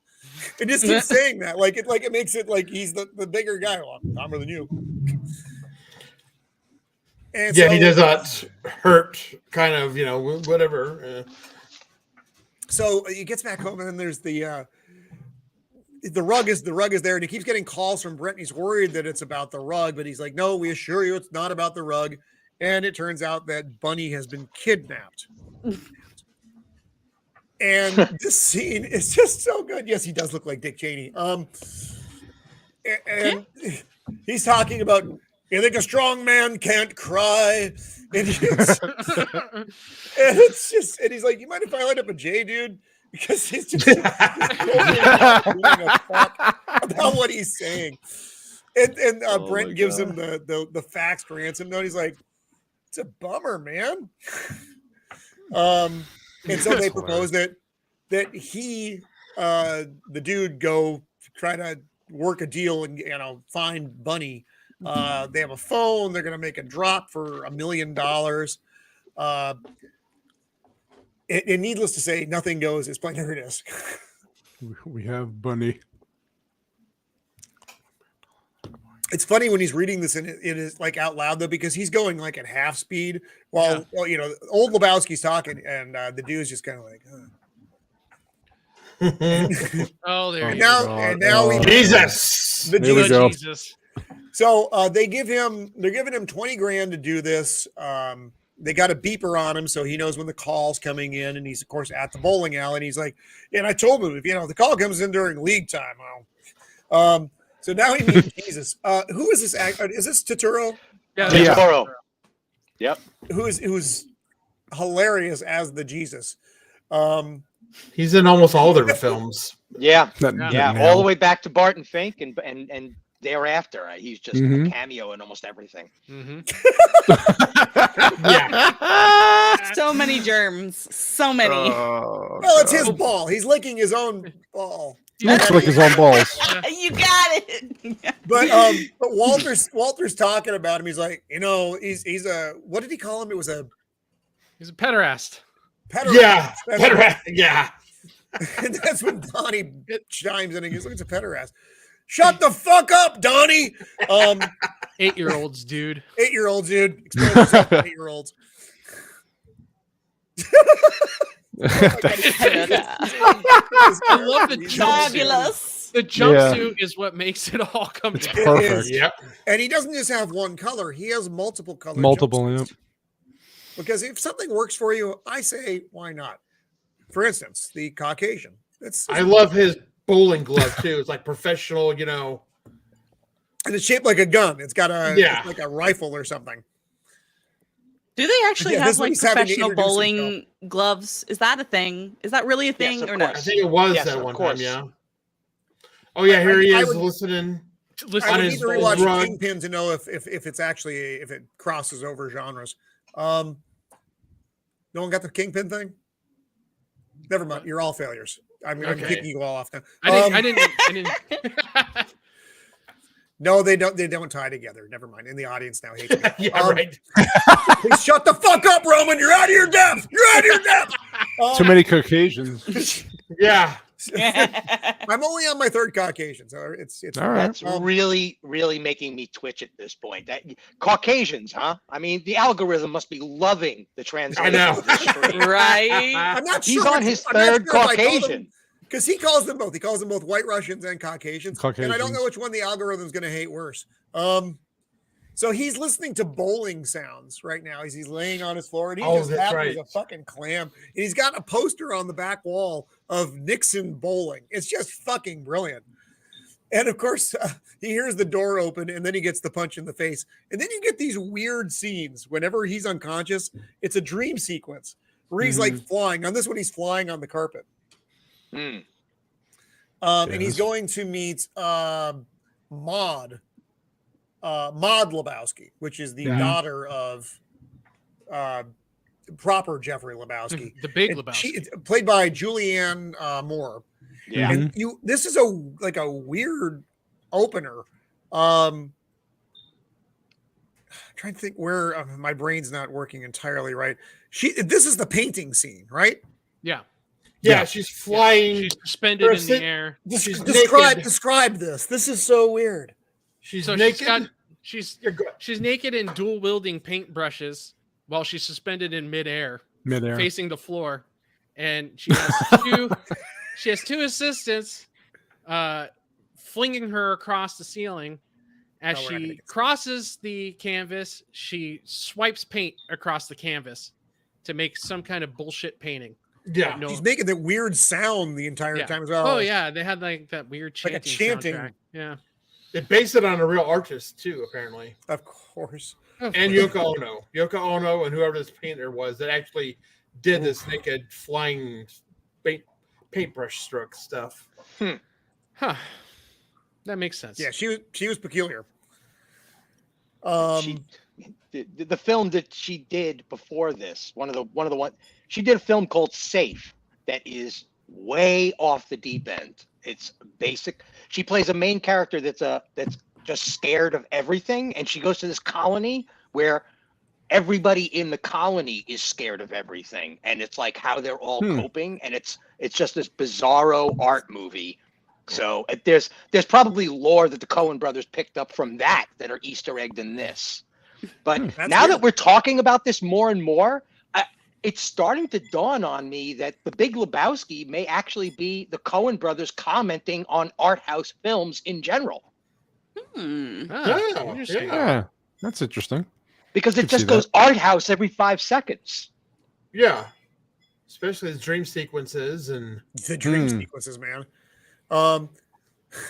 He wakes up, he's got the rug, and the beaver's going off. Yeah, that's right. Yeah, it's like because he's having this wonderful dream, and then you start seeing this red light, and then the beaver's going off. So he's got to go now. Now they're on, and they called 40 minutes ago. And Walter, of course, insists upon going with him, but he kind of changes up he comes up with his own scheme. He's like, well, instead of giving him the money, I'm going to give him the sack of my dirty underwear, and then I'm going to grab one of them and make him tell me where she is. He's like, that's a great plan, Walter. Because he's supposed to be alone, and now this is the nihilists is who we're interacting with. Yeah. Oh, it all happens already. Okay, fine. Yeah, I hate you. They did the I hate when I don't do my own pictures. He brought a machine gun. So his plan is he jumps out of the moving car after he throws the briefcase, and he's going to catch one of them, right? Well, he's at the ground. He rolls like a sack of potatoes. Meanwhile, his machine gun's spinning around, going off. Yep. He's hurt. He can't get up. These guys peel off on dirt bikes, and Lebowski crashes the car, and they okay. Well, she's dead now, so Fuck it, let's go bowling. Yeah. Let's go. Yeah, and again, fuck it, let's go bowling, and that's where we end up immediately after this. Oh, okay. I'm gonna go back to that scene there. Oh, God damn it! That's the painting. So they come out of the bowling alley after this fucking fiasco, and the car is gone, and the police are questioning him. And what's the thing that seems like because he's got the money in the car, his briefcase full of documents. He's like, were there anything of value in the car, sir? Well, tape deck and and Credence. And the Credence is fucking hilarious. Yeah. And his phone keeps ringing while this is going on because he knows they're trying to call him back because they don't have the money. They got a bag of he tells him his rug's been stolen too. Oh, it is rug. Yeah. Oh, two separate incidents. And that chick calls Maud, telling him, "Come here, I need to meet you." Oh yeah, by the way, I'm the person that stole your rug. Yes, and Stop's like, "Oh hey, that's right, yeah. All right, I mixed up my Maud stuff.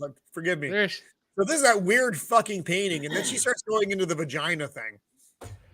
How men are uncomfortable with even hearing the word, and he's like, women are uncomfortable with that too. Like, don't get that wrong. Everyone is uncomfortable with that. That was always my thought. Is like, no one likes the word.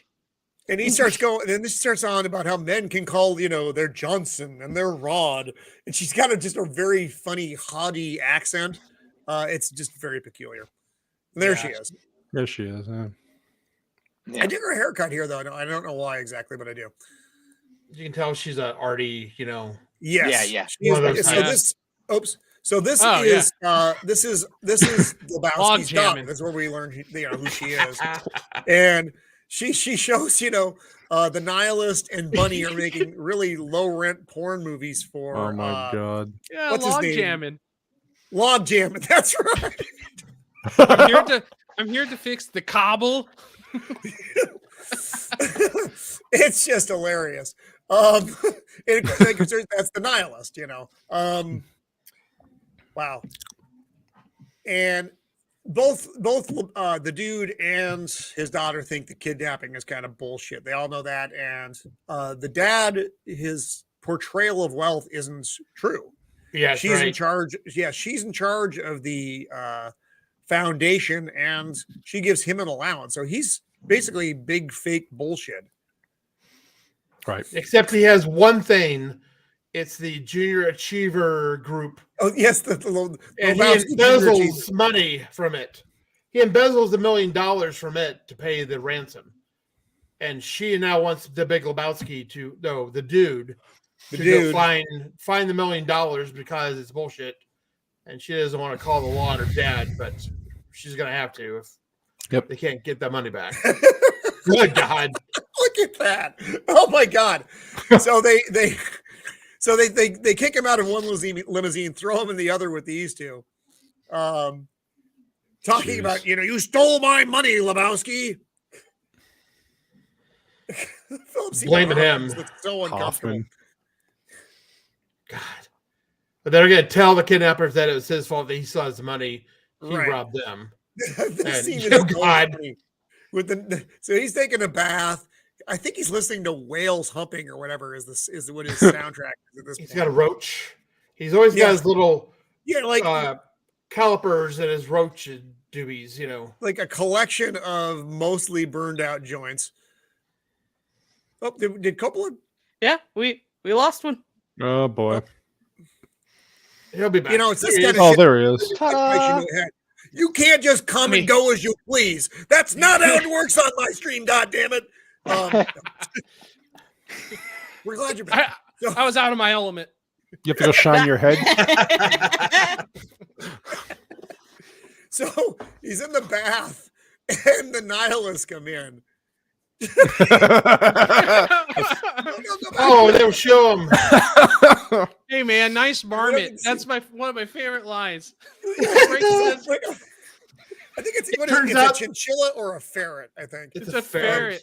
Barrett. But he's like, yeah, nice marmot. And then they throw it in the bath with him. And they're like, What happened? you give us the money and we're going to come back and we're going to cut off your Johnson. And then we're going to stomp on it.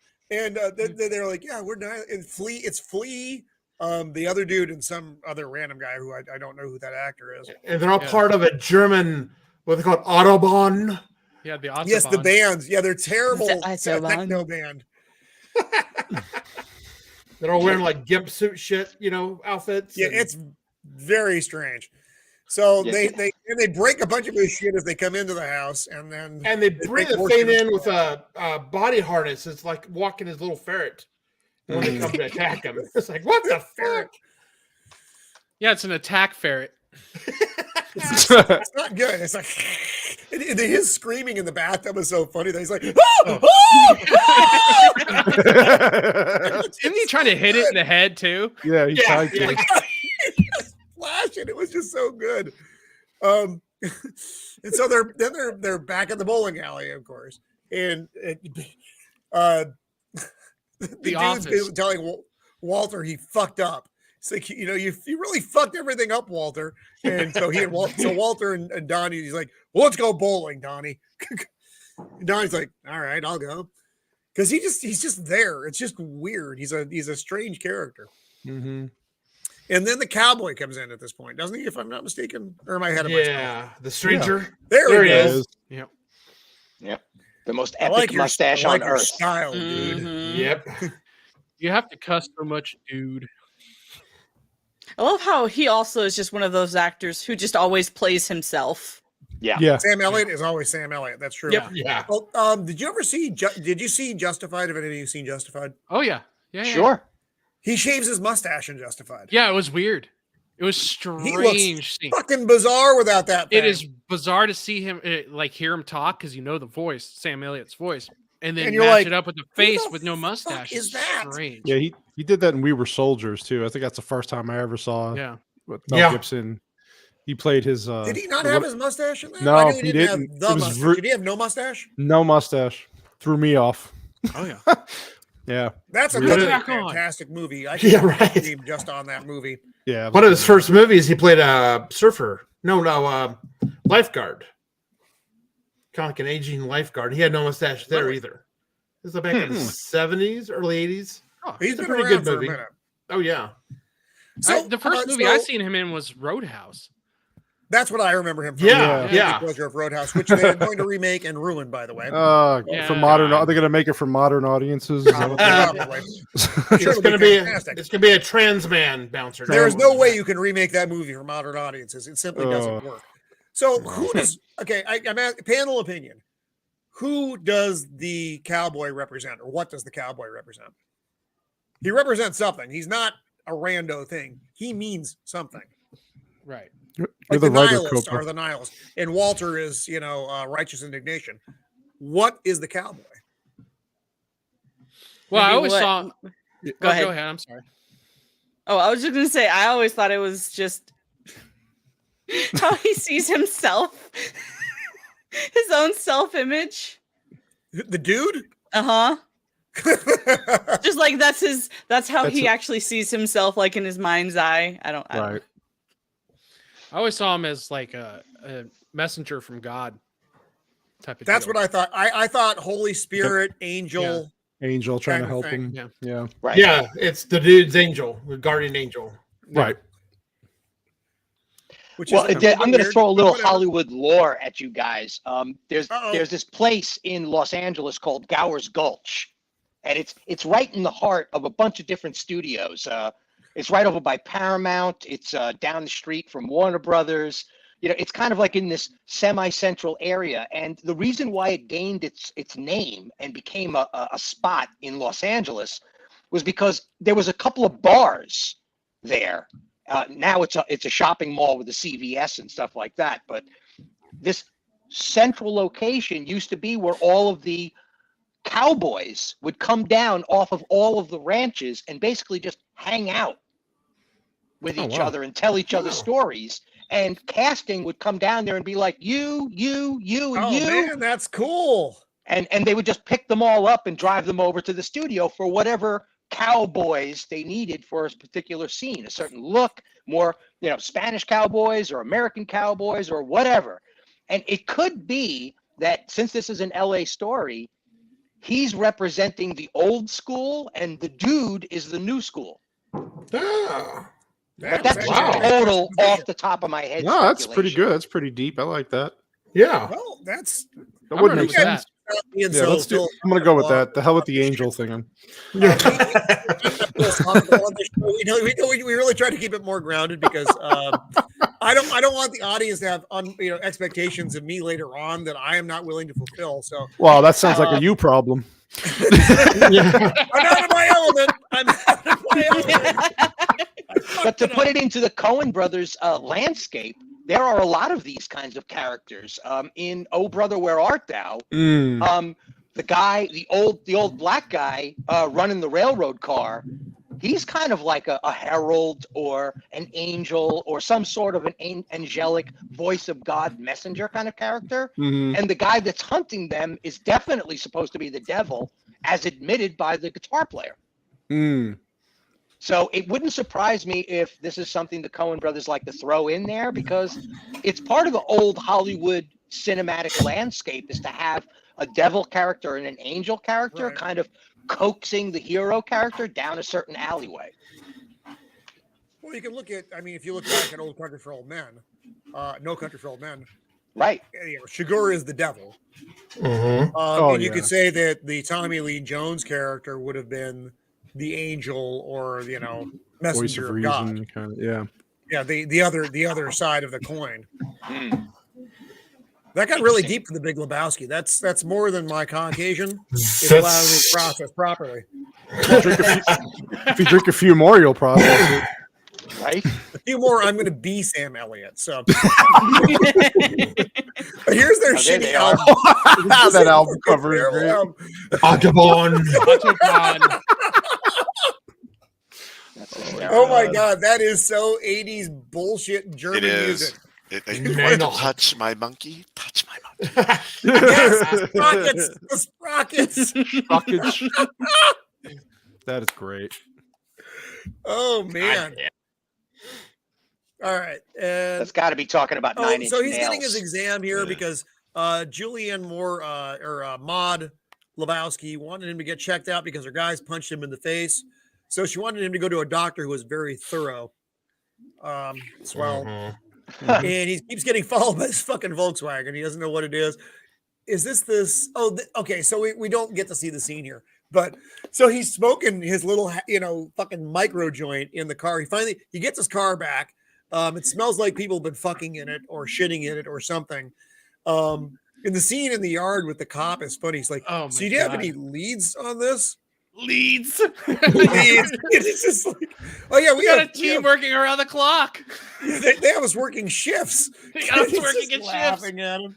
Leads. He's like, but the Cretans is so they didn't steal the Cretans. So he's listening to the Cretans, listening to his smoking his joint, drinking a bottle of beer, driving down the road, and he notices this car behind him, and he goes to flick the joint out the window, but his window's up because he's stupid.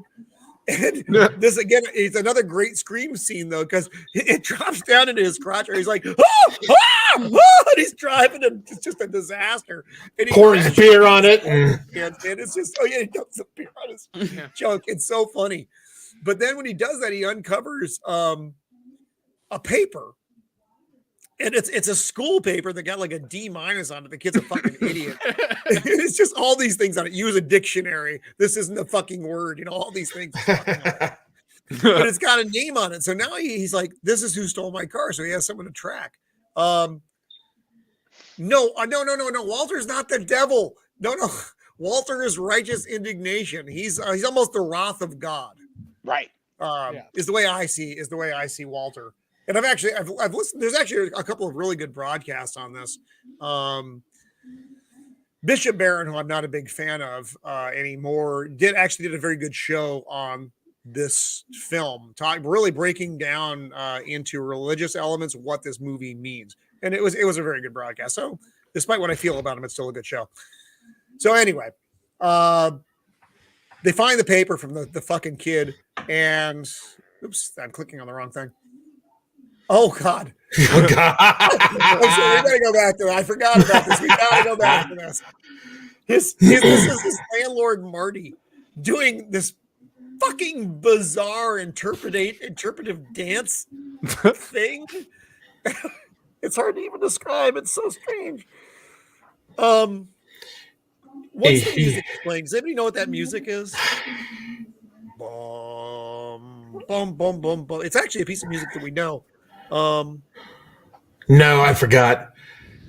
But it's like his dance interpretation with spoken word and it's strange that he's like wearing a flesh-colored bodysuit with leaves on it. yeah. And it's just strange. It's so strange. So they're making a plan. Go ahead. I'm sorry.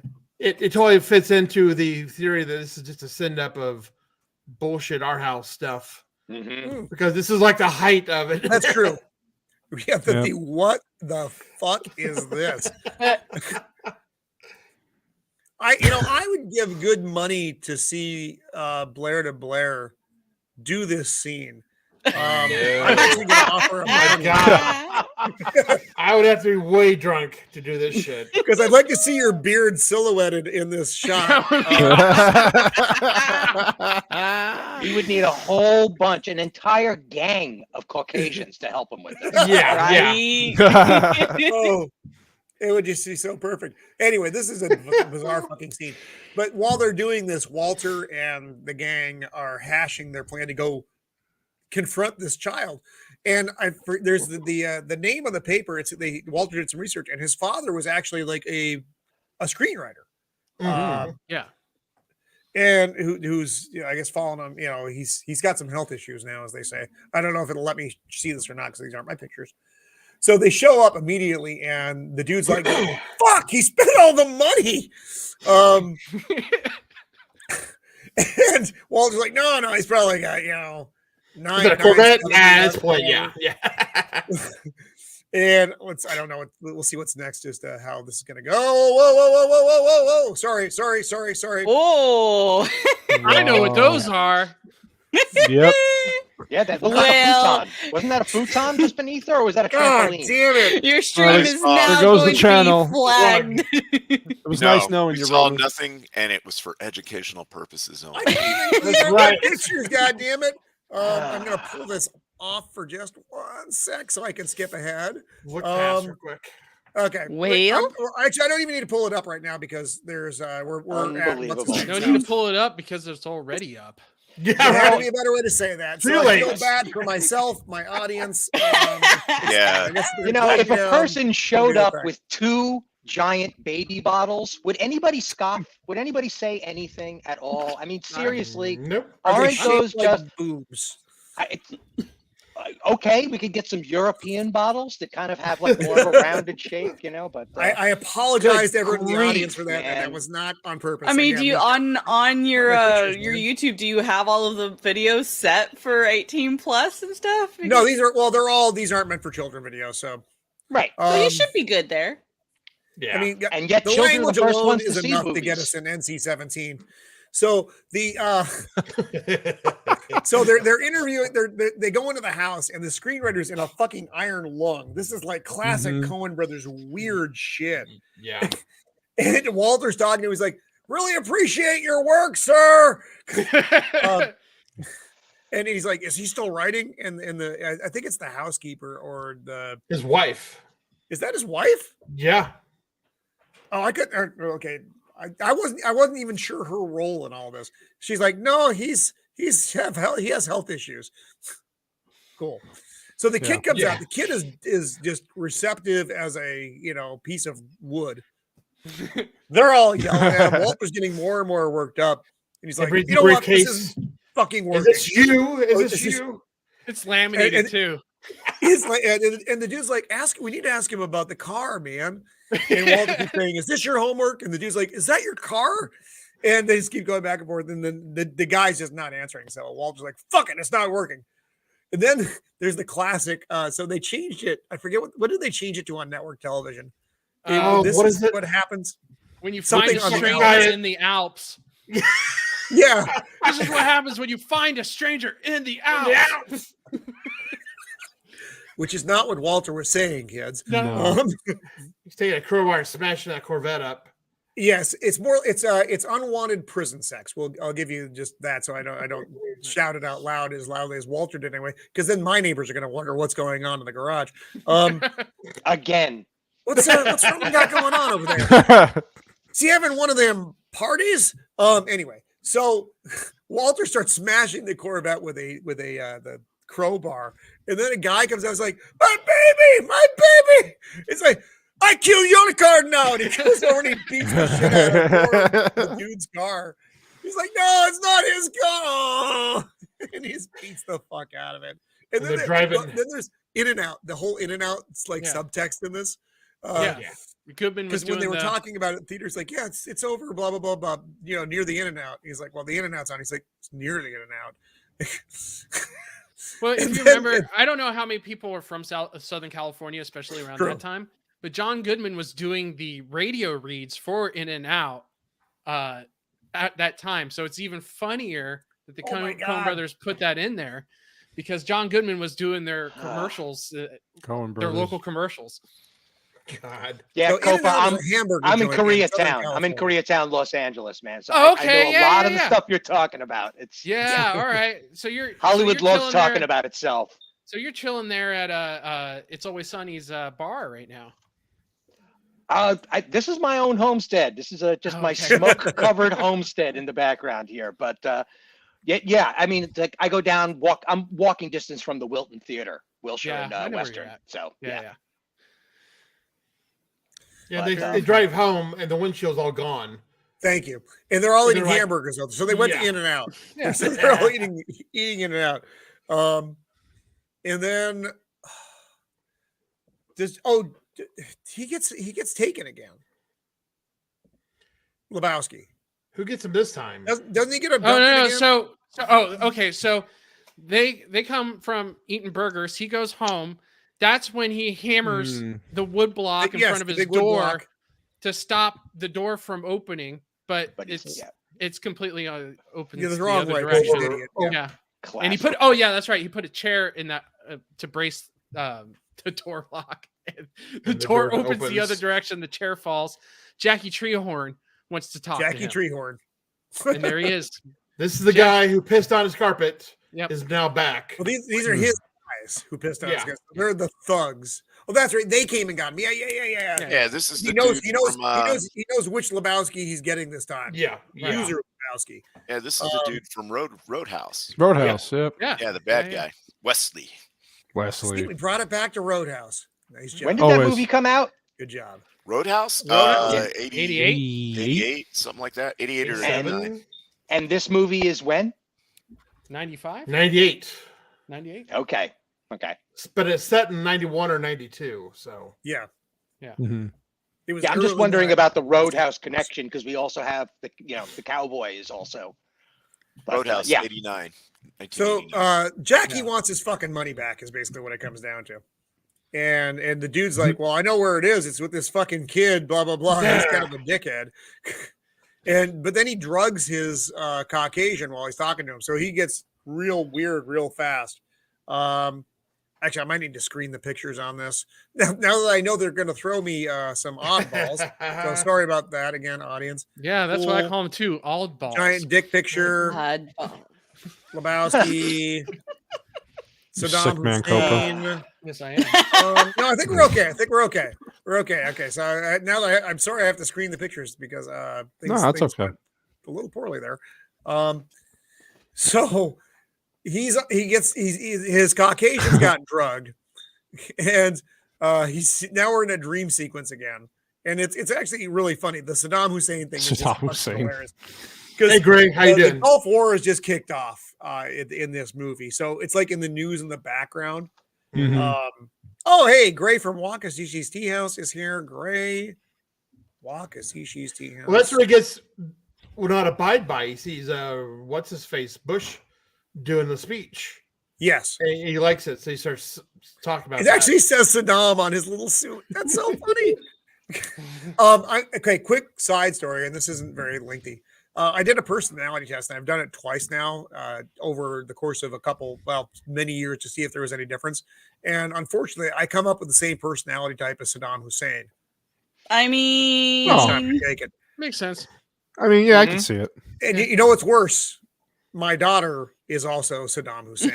So, genetics. No one else in the family is Saddam Hussein, but just me and her because we're exactly the same. Are you talking about like a Myers-Briggs test? Myers-Briggs, where it gives you the IN.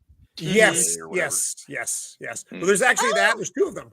So there's that one, and then there's historic murderous dictators is another test you can take. See if you're Genghis Khan or not. Hysterical. So we're both Saddam Hussein. So the dream sequence. Oh my god, it's just so bizarre. Never ceases to amaze me. The nihilist. When he wakes up, and it's Julianne Moore. He's on his floor. This scene's also very funny though. Mm-hmm. She's like, "What's it? It's not make love. She has some funny phrase she does about she wants to have sex." Okay, fine. So and then it's after, and so they started a conversation. She's like, "Well, what do you do?" He's like, "Oh, you ever heard of the Seattle 7?" It's just like these weird rando things. He's like, "Yeah, I was in the music industry briefly." She's like, "Oh," she perks up. He's like, "I was a roadie for Metallica." She's like, "Oh." They're assholes. But then he starts putting things together while she's talking about, where the money is. Of course, she's doing this shit with her legs, holding them up, shaking them back and forth. He's like, "Is that some kind of yoga?" She's like, "No, it's for to ensure fertility." And he spits out his Caucasian. He's like, "What?" She's like, "Did you think this was just for fun, Jeffrey?" She wants a baby, and she wants a baby with somebody who doesn't care Right. Another woman in a Coen Brothers movie that wants a baby. Yep. Oh, here they are. So nihilists are at like I don't what restaurant is this? Some kind of pancake joint. Yeah. Yeah, it might be House of Pancakes up there in Los Feliz. But we see this skinny German broad next to them, and that's where the toe came from. She is the toe. Yeah, they told her that she's gonna get they're gonna get a lot of money. They convinced her to let them cut her toe off so they could send it as a ransom thing. Interesting. I'm not quite sure what this scene is. Did he go and yell at him already? I think that's where he did the big reveal that, you gave me a case, but you didn't get any money. It's empty. Case. Money, right? Yeah. He actually embezzled the money and patsied off the dude. Walter drags him out of the chair. He's like, he thinks he's faking because he's a faker and everything else. So he thinks he's faking this. So he picks him up out of the chair and just drops him on the floor like a sack of potatoes. and he's like, God damn it, Walter, help me get him back in the chair. He's all crying and screaming and shit. And he doesn't. So the nihilists show, so they go bowling again, of course. These guys. And they come out and the nihilists are there and this car's on fire. And the dude's like, they did it. They finally did it. Killed my car. And this scene is funny and I think poignant.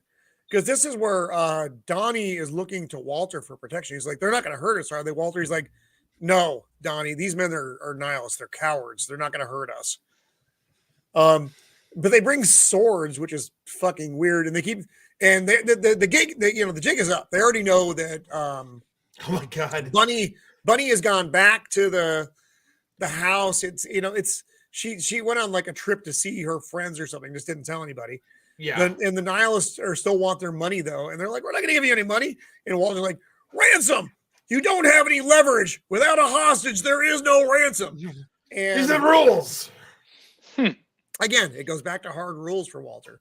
So they get in a bit of an altercation. And they're playing that Walter dumb. throws his bowling ball at them, brings one down. He beats the shit out of him. He actually does a really nice job. But then they're playing that dumb techno music too. Oh yes, their techno music is playing. Their shitty techno music. Walter takes their thing and and beatbox here, beats the shit out of him with his beatbox. And then, but then poor Donnie has a heart attack, and Walter's comforting him while the dude runs off to call the paramedics. And oh boy, this was a lot of fun even before this. So they're like at the funeral parlor and they're bickering about. Walter's mad about the cost of the urn. He's like, we're going to spread his ashes. The receptacle. We're going to spread his ashes. The receptacle, as I call it. Right. The moderately priced. Most moderately priced. Folgers coffee can. Yeah, wait a minute. They're like, bickering about it. It's like $100 for the receptacle. It's $180 for the receptacle. Oh, and they can't let him take it without a receptacle. So then all of a sudden Walter's like, is there Ralph's nearby?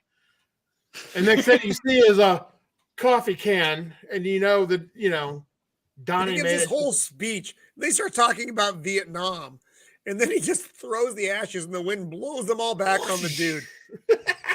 The dude is just a travesty with you. He's like, the fuck, Walter? What the fuck is the Vietnam stuff, man?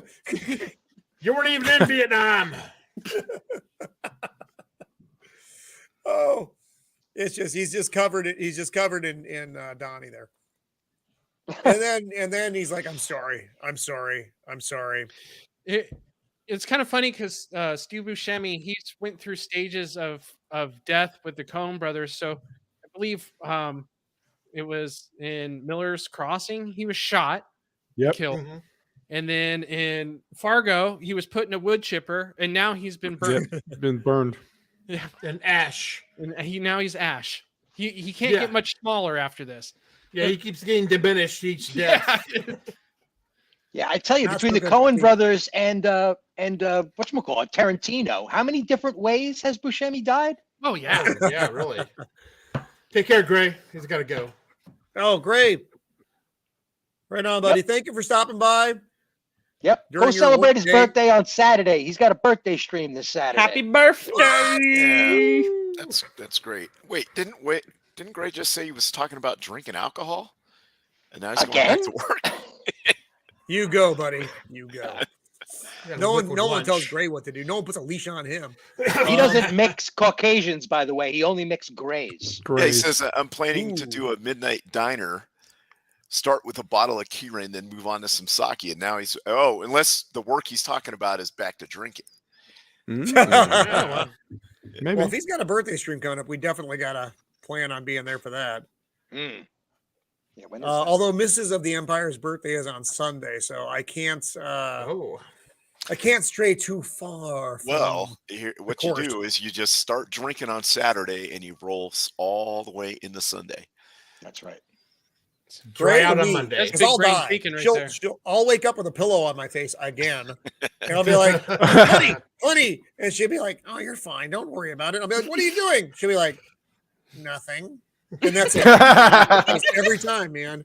Every time. So then we go back to the cowboy, and he's basically what's her Lebowski? Buddy? The Buddy lady Lebowski? Lebowski. Who? No, Buddy? the other one. Maud, thank you. She's got like little Lebowski in the oven, and Oh yeah. this is his end kind of salvo, and it's a little bit weird. So it ends with the dude talking to the cowboy. They're in the bowling alley, and he's like, "How's it going?" He's like, "Ups and downs, ebbs and tides." The dude abides, and then he just walks off. Walks away. And he's like, "I think it ended pretty well for Walter and the dude." And I'm just happy to know he's out there, taking it easy for all us sinners, or something to that effect. But it's just an interesting end to the movie, because it's it's kind of a weird ending. They're good with those, where it's not quite a non-ending. You do get that there's a closure to the film, but what the hell happened? Yeah, The exactly. rug.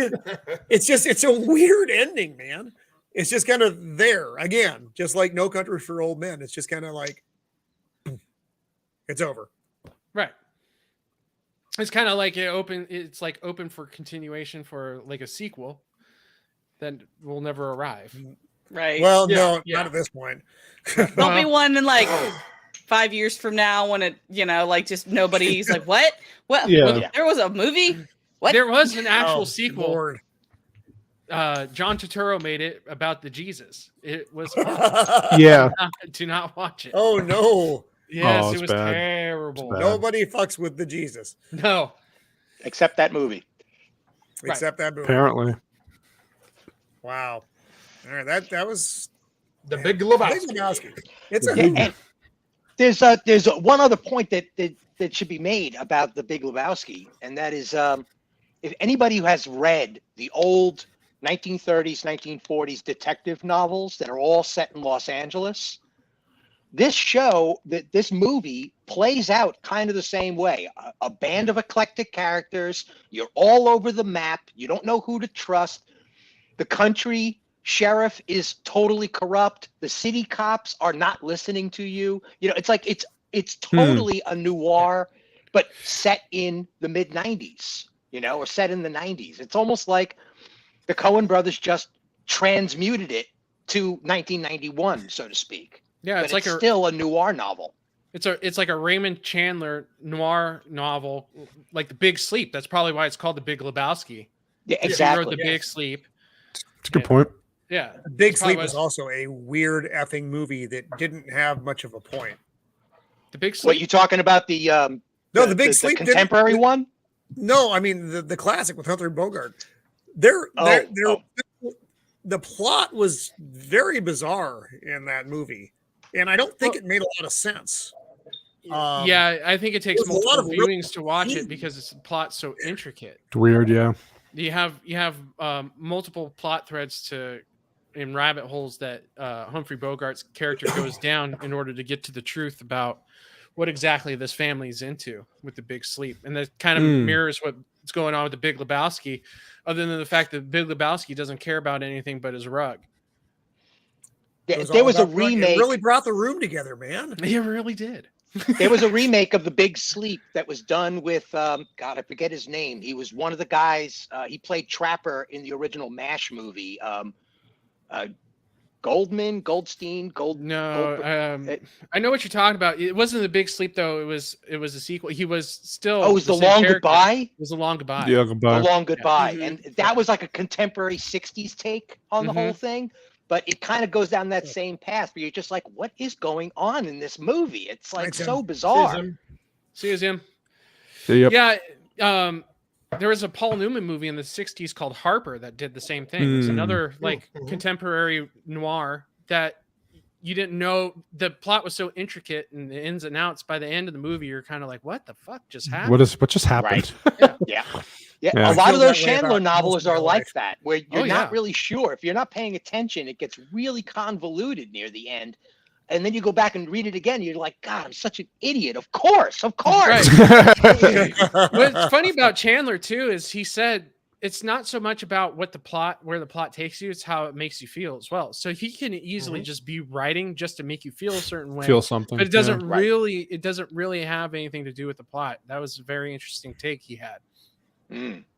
And this Coen movie kind of ties with all the others. There's a crime. In this case, there's a alleged kidnapping. And then somebody makes a choice, they get involved, and then everything just devolves from there. Yeah, it's You know, chaos. It gets weirder and weirder, and it turns out chaos. there was a kidnapping. It's the same thing in No Country for Old Men, though. I mean, it really just starts with a simple thing. He takes a money and bag. it's- Right. Yeah. And And then look at what it happens. unravels the fuck. Yeah, from that. I would bet that if we put our heads to it, that adding in the idea that Raising Arizona is basically about kidnapping a child, Mhm. and then it descends into madness Yeah, and country yodeling, and there is definitely something similar going on in a lot of these Coen brother movies where you're following a bunch of guys that have stepped into something that's a lot bigger than them, and so on and so on and so on. Exactly. And that's exactly how they've been doing it since day one. That's how Blood Simple starts. Blood Simple starts with just a basic infidelity story that goes deep, deep, deep after that. And it Right. was Yeah, just all it was just basic infidelity at first. And then it just turns into Keeps building. Yeah. it's just lies, mistrust, the violence that comes with all of that, like basic mistrust. Oh Yep. man, yeah. It reminds me of North by Northwest, right, Copa? Yeah. I mean, North by Northwest yeah. is the same thing. It's a misidentity of an actual invisible Right. person. Yeah, and you then never that's find it. out who that is, but he just happened to be in the wrong place at the wrong time in that restaurant, right? Right, it just and of the same triggers this stature. adventure. It's fun.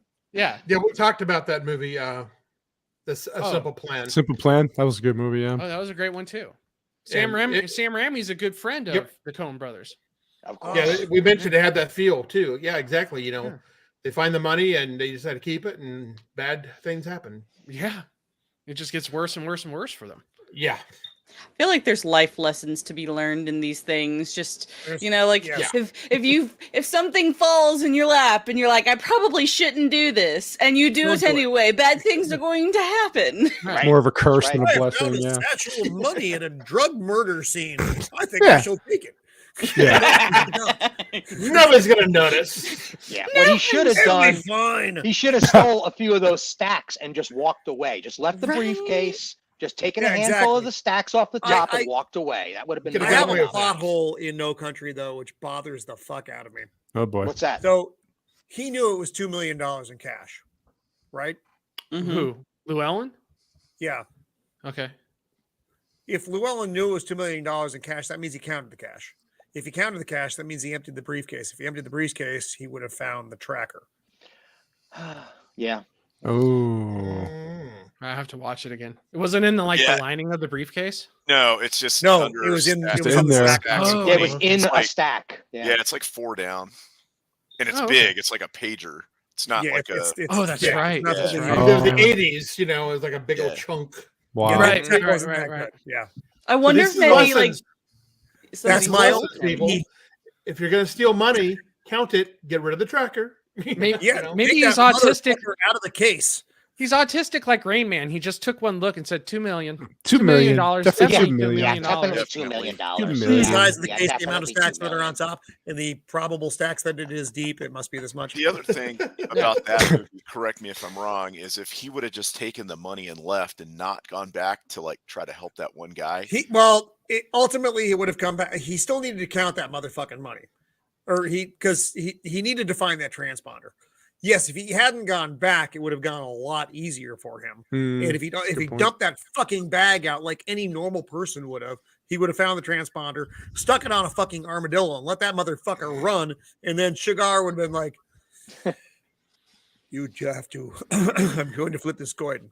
Because if he would armadillo's have found like- if he would have found the tracker, That would have been a great ditched movie. they're like nobody until he tried to spend the money. I don't think anybody would have figured out it was him. Yeah, especially Damn back it, then. Damn it, we need this for the plot. Yeah. Yeah. Well, Yeah. just imagine if Alfred like there had just Hitchcock been is shaking his head. Yeah. Right. imagine if there had just been a side quest where they did like have it on an armadillo and like we just periodically get scenes of the It's just armadillo running around. and like he just pans back like him spending the money or somebody else going after him or the law trying to find him or whatnot, and then periodically just this poor arm. I would the like to adventures of see the armadillo. I would like to see Sugar go head to head with the armadillo and flip a coin for its life. Like, you ready, friendo? I can see that scene. He's sitting on a rock talking to it while Yeah. it's just sitting there. Yeah, totally. Yep. To kill or not to kill? I don't know. Can you see me? Yeah. Yeah. Yeah. The armadillo's just looking at him deadpan in the face. That Worst reminds me of interrogation ever. the Mexican tortoise sequence in the first season of Breaking Bad. Oh, Oh yeah. yeah. The Yep. head on the tortoise. Yep. God, Good damn. stuff. I don't know. It reminds me of the same kind of thing, with just this armadillo just wandering through the landscape. Just like throughout the movie, we just never happened. we just Should, though. pan to him like, how in the world did he get in here? Like, how is he doing this? This is peculiar. I did not anticipate this. All right. So, does anybody have any objections to going to Fargo as a wrap up or as a maybe close? And then if we still have time, we can jump on some other stuff. Yeah, we should talk about Fargo. Yeah. Yeah. Okay. Yeah. I'm okay One of with the- that One because of the big three. we're not talking about True Grit. Yeah. What, you don't like True Grit? I don't like the Doesn't new like- one. Oh my I God. I grew up on John Wayne, and any movie that's trying to be recreated that John Wayne was in, it is just automatically gets a fail in my Fail. book. No, understood. I get it. My issue can- with the remake is it doesn't have Kim Darby in it. She was great in the first one. Yeah. Yeah. But the second one follows the book a lot better. I agree, but still, like, John Wayne is John Wayne, and No, can often you're do not going to be Wayne. John Wayne as Rooster Cogburn, that's for sure. Yeah. Yeah, I did like Jeff Bridges as Rooster Cogburn though. Yeah. He was I thought good. he was great. I did. He And seemed I thought- very, very authentic. Not clean. Has a serious drinking problem Mm-hmm. of the West man. Oh yeah. And which you really got. And they keep going in this fucking trailer. Yeah. I don't know what this is, but I don't like it. Yeah, well, Roman, Mando just is going to have to write us all off. That's all. Just never appear on the show again. We're all That's it. Fair. That's Bunch it. of True Grit lovers. I mean, I Sick can people. understand, Can't like, hang out if with you it, True Grit people.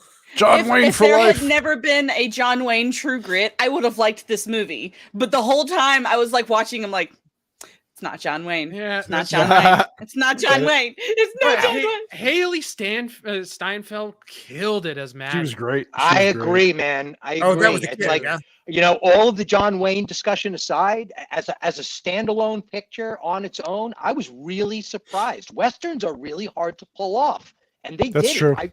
Yeah. It never felt like we were going backwards. It never felt like we were out of time.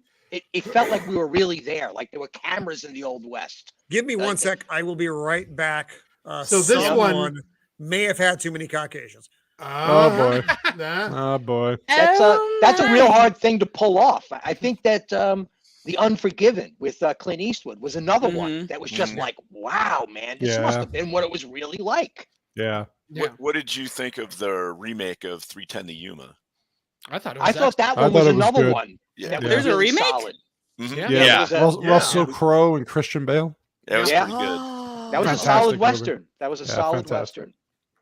This was the first one where I remember when this came out, they talked about how it's based on a true story. And everybody was God, going yeah. crazy trying to find out anything about it. And it turned out it was all bullshit. Yeah, that was yeah. just something they said as a marketing ploy or whatever. Yeah. Yeah. Yeah, Well, because, there was like- actually a Japanese woman who tried her damnedest to find the money in Fargo Yeah, and she- froze to death. Yes. Yeah, she froze to Yes. death. Yeah. I remember That's that. right. Yep. I remember Just that going now. to show you that they're not all geniuses over there. Well, no, I mean it's Minnesota. Yeah. But Jacob talks about the Japanese guy in the movie who has the Minnesotan accent.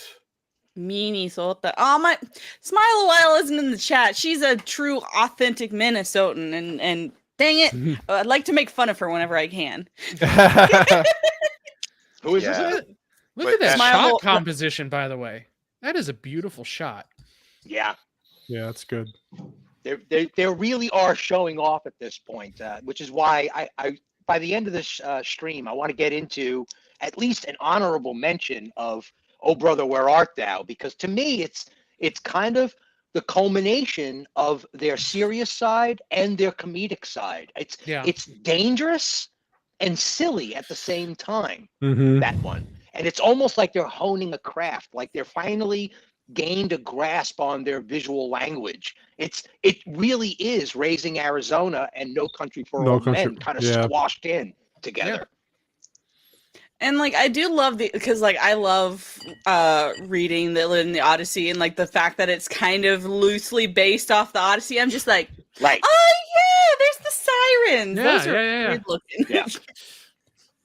And you have They the probably- Cyclops. John Goodman is the Cyclops. Right. yeah. Whew, what a scary character. You killed him! You killed the toad! He turned him into a horny toad. Them boys Oh is my God. misogynated. You know, there's something about that character between Clooney and John Turturro. That middle character, that's what Buscemi is in Big Lebowski. He's the Right. same character. He's that middle guy that's not really. He's just kind of hanging out. It's like Yeah, these two guys seem smart enough. Yeah, Tim know, Blake like- Nelson plays a wonderful, Oh, he's great. wonderful character in that. I really like Tim Blake Nelson in their other short collection film, Ballad of Buster Scruggs. Yeah. Yeah. That's one I him as- haven't seen yet. Yeah, good. him as It a was pretty singing good. cowboy in the beginning is excellent. Mm-hmm. Sorry, Yeah. Roman, we got way off subject. I We're go back away now. for a little while. We're talking about- Jesus. We're talking about Roman's favorite one, "Oh Brother, Where Art Thou?" Can't stand that film. So Fargo is a kidnapping movie gone wrong. Oh yeah. I mean, Again. and that's really the whole thing. Jerry Lundegaard is a moron. He's one of the dumbest characters I've ever seen on film. And I mean, the fact that he ever married and produced a child, I find that fascinating. That he could figure out how to do that. So, I mean, the movie opens up in this just bleak landscape of Minnesota in winter. And I'm from the Northeast, and it's not dissimilar. It's fucking horrible. Yep. So that's why I don't live there anymore. But it does have its merits as opposed to being an occupied territory in California. Wow. These pictures don't go in order. I've already started looking at them. It's like, oh god, Lundegaard. fucking Jerry. He's in the car dealership.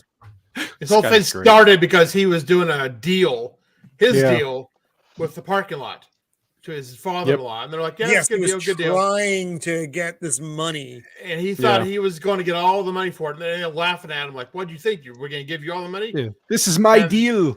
Yeah, because Not he needs a deal to cover his ass because he's been Yeah. like embezzling and shit.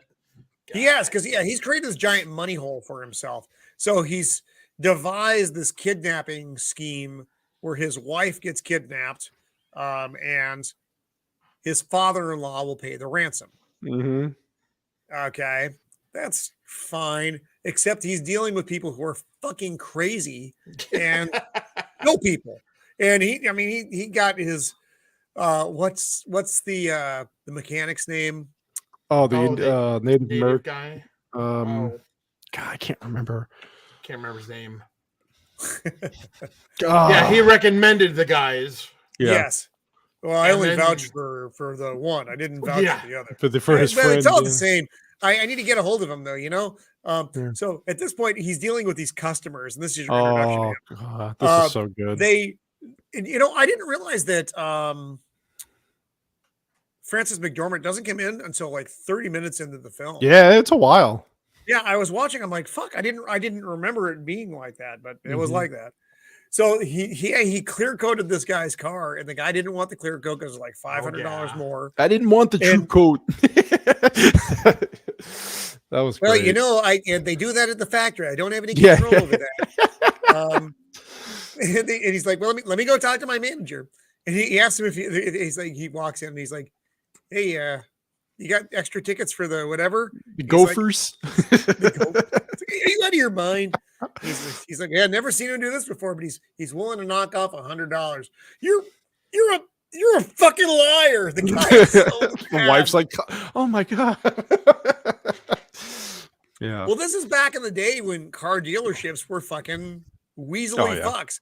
A Yeah. lot of that has changed. So now back because in the it's day? had to.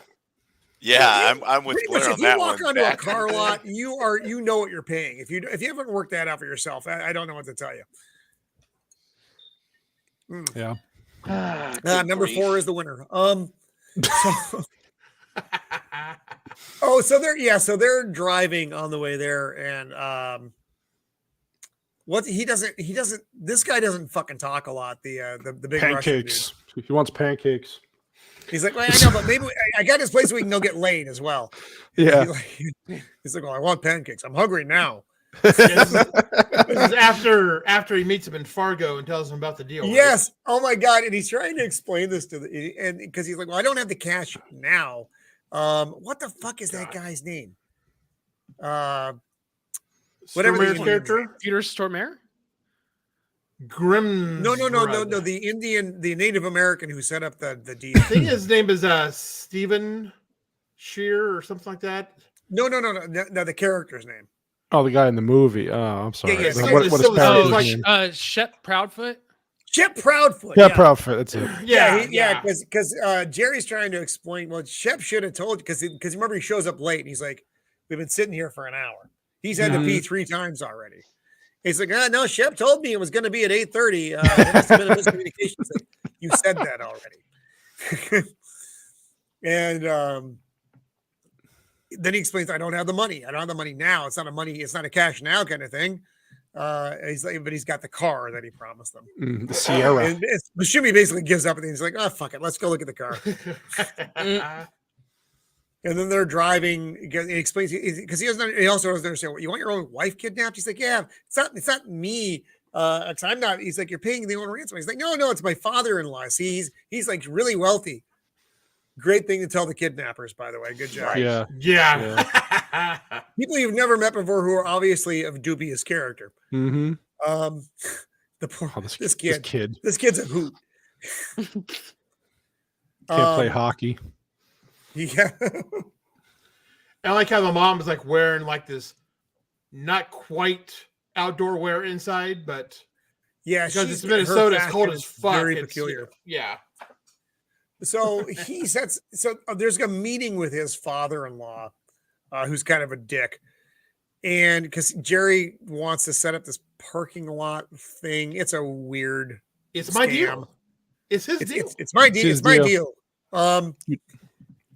And he thinks he's going to get the money for it. So now he has to talk to Shep and try to call off the thing. And Shep's like, "Did you have a number for?" He's like, "No."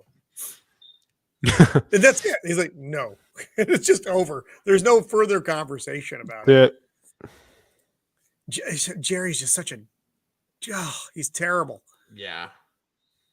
Oh, wood panel TVs. We had one just like that. Holy shit. Oh yeah, man. no, that That's brings an- back memories. That's an RCA. Holy fuck, we had that. Look at that. Yeah, when you turn the dial, it goes. Yeah. No. This was a digital one. That's Oh, a was fancy. it? Oh, yeah. I That's see like that. one of the Okay. last ones they Yep. made before they stopped doing Yep. those. Yeah, Oh, yeah. see, Yeah. You see those two squares just on the side of the screen? One of those is see the that. channel display, and the other one is Yep. the radio No receptor for the remote control. Remote control. That thing weighs like 500 fucking pounds. Yeah. Yep. Oh, It's see, all in glass too. my house, I was the channel changer Remote control. for the Yeah, wood you were panel the- TV. Did you have That way- push? Did you have push buttons or a dial? It was a dial. Yeah. You remember the my- dial had the little push thing in to help tune in the TV? Uh-huh. Yeah. Yeah. Like, yeah. what was Yeah, that? Did it ever That work? was the same. That was the same button that would power it, right? No. The power it was the Power volume, was and on then one there was side, the- yeah. Yeah. And then the Like next some of dial them you had over to was pull the it channel. out. And Oh then- yeah. And then there was God. even one where if you wanted to go to UHF, you had to like do something else. And then Well, there's when two it would separate promote- knobs. Yeah. Yeah. Yep. You had to go to one And- channel and then go down and start clicking through like 150 of those fuckers. Yeah. Yeah. And if you had the exterior aerial with the motor, it would you would spin spin the Yeah. aerial. So We I'm used to have probably one of the those. youngest person here. Gosh dang it! 'Cause- We would turn it and it would like it would make a no idea what we're talking about.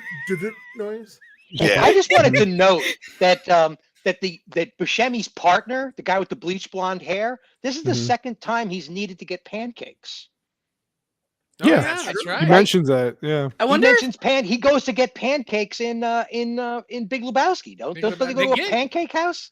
Yeah, Yeah. Is that like Yeah. code for something? Is pancakes like Now I'm that was- concerned. Who knows? With the That's always Coen my brothers, question. It's who like, knows? is pancakes code for something that I'm just Yeah, missing? Minnesota Oh thing. yeah. Obviously, Don't look it up. fairly- Don't look it up. Fairly Google. inept, I was gonna say fairly inept pancakes, but fairly inept kidnappers. So they Yeah. show up at the house. He just starts looking in the window, and she's Yeah. like, "What the fuck?" They break in. She This bites guy. his hand. It's This part was hilarity funny. ensues, and Yeah. she's hiding behind the curtain here. Yeah, that's what they wrap her in it and they drag her out of the house with it. Mhm. And so then Jerry goes to try to make the deal with his father-in-law, and his father-in-law just wants to give him like a finder's fee. And Jerry's like, "No, this is my deal. This is my deal." And he's like, "Well, we're not a bank, Jerry. We're not just gonna give you the money." Yeah, they laugh at him and he like can't They handle it laugh 'cause- at him. Yeah, this shot is amazing though. Just that the pure snow and then the cross lines Yeah. to You the know- sad little car down there. Like he's isolated, kind of. Yeah. Yeah, The way he's definitely alone. Is this like no, this isn't the original shot. Right? But this just tells you the Coen brothers, they usually do film noir. This is like film blanc. This is just film white. Yeah. Yeah. Yeah. Yeah. It is. You're right. Every time like- they go outside, it's, all it's white. just dead, except Yeah. for those couple items. Right. Yeah. Well, I'm sorry, go ahead. I was gonna say it shows you the bleakness of that whole Mhm. area. The winter, you got the plants that are basically dead in those Yeah. boxes, and it's just all white and it's black or gray, Mhm. and that's Mhm. it. Notice there's no other colors there. There's no No. reds. There's no blues or anything. Yeah, it's just gray. I think that's the whole point of the In shot. most of their landscape shots, there's no mountains. It's just all No, flat it's just land and dead. snow. Flat and white, and yeah. Yep. yeah, Prairie and So the kidnapper, then Jerry comes home, Yeah, and this this is a weird thing. So he, instead of putting the groceries away, which I asked Mrs. The Empire, I'm like, why the fuck is he still carrying groceries around after he comes in the house? that is a good point. Why'd he walk upstairs with the groceries? But it's Yeah. weird. He just walks around with these groceries, and then Yeah. his bathroom is in disarray. And then you hear you hear him practicing his phone call to his father-in-law. Oh, that was good. Yeah. Because you you don't he's know like that really he should breaking be down, doing and then you're like, okay, I'm ready. Okay, let's do it for real now. Let's see if we actually get the. Why are we here? This is where the movie. That's where they meets the guys. Yes, yes. Fucking Paul I've seen Bunyan, that. man. Yeah. Almost every time Nightmare you see fuel him, right something there. bad has happened. Just nightmare fuel right there. Oh god, that's scary. Oh, So this they've scene got is they've good. got the wife. She's in the back seat and she's unhappy, clearly. And they're still kind of back and forth. and then he gets pulled over because he didn't take the dealer plates off. Oh yeah. Oh, and this is where everything that is mildly amusing takes a very dark turn very fast. So the cop pulls him over, and he's like, "I'll take care of it. I'll take care of it." And he pulls out like a $20 bill or something from. He's like, "Yeah, I meant to do that, but maybe I can just take care of it here in whatever the name of the town is." He's like, "What is that, sir? Put your wallet away, sir." And then as he's bending down, the Russian dude just blows open the top of his noggin. It's a really Graphic, very visceral thing. It's like, ew. And then things go even worse because as he's trying to drag the body off the road, a car drives by, and the Russian's like, "Nope." He chases them down, and the car flips over. And that's a really cool scene. You see their headlights or their taillights in front of them on this just black road, and then you see it disappear. And he's looking, and then he sees the wreckage over, and then he kills both the passengers. And it's about that time that we see. Oh, here it is. Yeah. Yeah.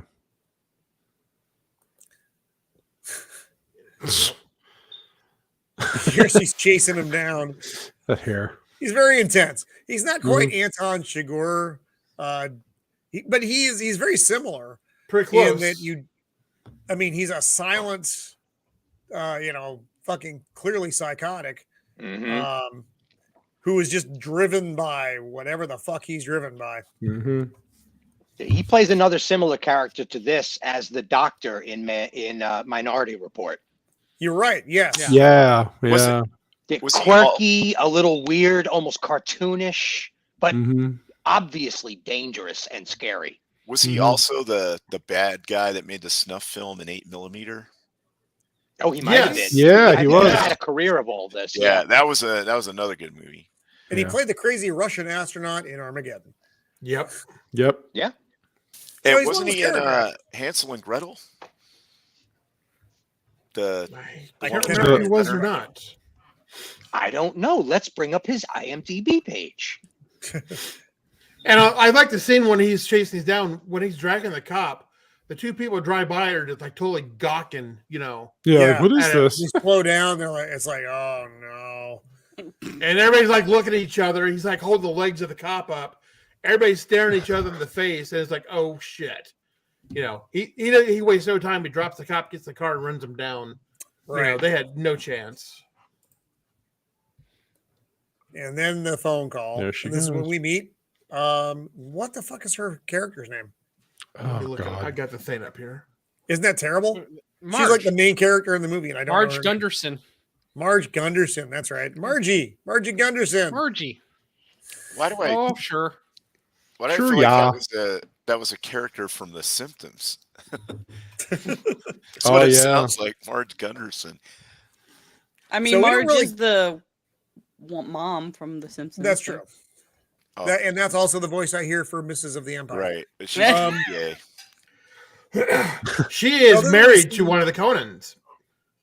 Yeah. Yes. That's why she's in all She's their been movies.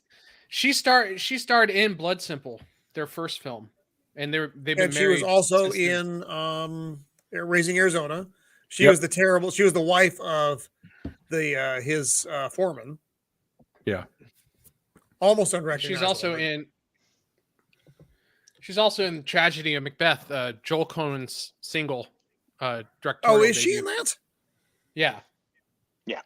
Yeah. Still haven't That's seen what I it. still need to She check plays that one the ultimate liberal mom in Almost Famous. Yeah. out. Oh, she's so Yeah. good. Famous. I love that movie so much. Okay, so she gets the phone call, triple homicide. Her husband's name is Norm, Yep. correct? And he's like, "No, you got to eat breakfast, Margie. You got to eat breakfast." So he makes. I'll her make some eggs. There he is eating the eggs because she had to leave. Yep. Then she needs to get a jump on the prowler. Yep. She's all preggers. That's why she's. She is, and I don't know how old they're supposed to be. They seem older than I think maybe they should. I'm not sure. That's like they're late baby kind of thing. Yeah, maybe late 30s, early 40s, tops. Yeah. Was that J.R. Martin in the pool hall? So again, so the pool hall shot's like out of place. I don't know why that's there. So now they're at the murder scene. She's like, yeah, so the trooper got gunned down over here. These people saw it probably. He came after them, and she actually does in her the couple minutes she's there, she actually does pretty good police work. Yeah, a lot. Yeah, she picks up all the little details. Mm-hmm. What I like about her is that she little feller. she just takes everything in stride too, and nothing seems to really rattle her. Right. No, you're right. Nothing.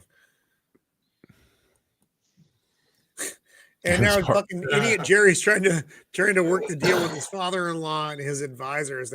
No, they need, they want $1 million. It's just they just want to deal with me. Mm-hmm. And the father-in-law is trying to work it. He's like, maybe we can just offer him 500. No. Let me handle this. Yeah, this is my deal. It's my deal. He's just a loser. It's amazing. Oh God. And again, the fact that he found a woman who would marry him, I just find remarkable. Mm-hmm. And I don't blame his father-in-law for hating him because he's a very hateable person. Mm-hmm. Yes. Yeah. And he's having to come in and explain to his son what happened. And, they can't. Now, if anybody calls for her, just say that, she's down in wherever with her friends. And the son's like, he's thinking, no, we're fucked. It's funny. So he plays the accordion. He has like a poster of the accordion king on his door or something as well, which is weird. Yeah. I can't explain Minnesota though. They're weird. Always eating lunch. Every scene they're in together, they're always eating. Yes, they're eating. These two. Yes, exactly. Yeah, they're having hilarious. Arby's. Yeah. So he's talking about his stamp in this scene. Yeah, he's a painter. Stamp, right? Yeah, 3-cent stamp. Oh, is it 3 cents? I thought it was It's a 3 3 cents. stamp. Okay. Yeah. It's like 2 or 3. It's like the other stamp you get whenever you. Yes. Yeah. It says, and then he gives her a kiss, and and she's like, oh, you got Arby's all over me, Norm. Yeah. They were freaking great together in this. Oh yeah, this these scene two. was so funny. Oh, One of these man. hookers was actually the dialogue coach for. Really? The Yeah, shot. There we go. the chick with the cat on her. I think she was actually the dialogue. She coach. was so funny because they were talking Oh, about yeah? Steve Buscemi, and she's like, can you describe him? She's like, he was kind of odd looking. She's like, well, how do you mean? funny. Kind of funny. In the general sense. No. And the other girl was, the other girl described the other way. He looked like the Marlboro Man. Well, maybe just because he smoked Marlboros. Maybe it's like one of those trying to seem very intellectual about it. And this is where they both get the nodding. Yeah. It's a great scene. Yeah. And Margie's just like, oh God damn it. Oh, but they did say they were going to the Twin Cities. That was the big weird. So, and this is their hideout, the Buscemi and the some lake house Russian out in the middle of nowhere. Is this when he was beating up the TV? The 'Cause he TV couldn't get doesn't work. reception? Yeah. He keeps cursing, motherfucker, work. He's beating the And he shit out just of sits the there TV. exactly like that the whole time. Look at those knitted pants. Wow. That's I what I know. was thinking. I was Oh like, my God. man. It's very disturbing. Very comfortable. Yeah. I'm sure. Are those quilted or knitted? bizarre. I feel those are quilted pants. What is he wearing? Is that Those like? are insulated. Those are. Yeah, I mean, what is that like? Does that Air go under Force, your like stuff, Russian over Air your Force? stuff? I'm not sure where equipment? that's supposed to go. Yeah, those are like Russian gulag prisoner pants or something. That's what it looks like. Yeah. God. I thought they came off the International Space Station. That's what it looks like. Yeah. Can you just Absolutely imagine get the them. Coen brothers going didn't over go the so well. costume choices and just being like, "No, those pants. I want Yeah, those yeah. pants." I want those. You want me to wear these? And he's all right, wearing they'll like pay a me enough. bomber jacket. Yeah. Yeah. Yeah, it's Very, just very fucking bizarre, intimidating. man. Yep. Oh, this was good. They're Bag of watching like chips in something, the bed, and too. then Margie. He's always and always this is eating. actually, he's eating. Of course, they always have to be eating. And then she's like, she wakes him up because telling him she's going to turn in. And then the Mhm. phone rings. This Mm. picture is out of place. Oh, I guess we're not going to get to see. Well, maybe we'll get to see it in a minute. I don't know. the phone rings and it's Mike Yakamura Oh, my yeah. God. from high school. And it's like quarter to 10 or quarter to 11? So it's pretty late. Yeah, I think it was quarter to 11. Later They than woke you would up. normally get a phone call. Mhm. And, Yeah, he's just yapping away. He's talking to her, hey, how's it he going? won't- How he you? And won't shut the fuck up. she's like, what the hell? Like, come on, man. I gotta go to bed now, Mike. Bye. Yeah, gotta go, Mike. It's like, I hope I didn't call too late. I'm sorry. I just saw you on the news, and I was like, oh, that's Margie, whatever her original last Yeah. name is. That was funny. And she's like, it's weird. That whole little It is. exchange is bizarre. Yeah. I'm not sure why we're here. That's the beginning.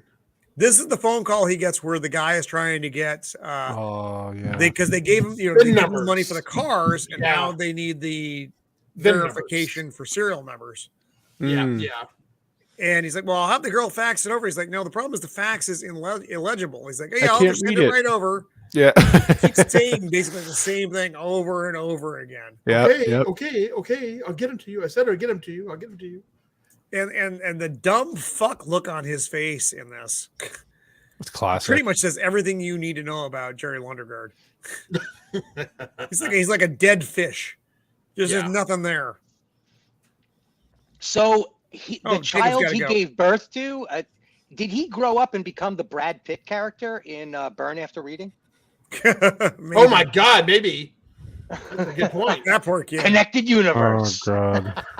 See you, Jacob. Seriously. See you, Jacob.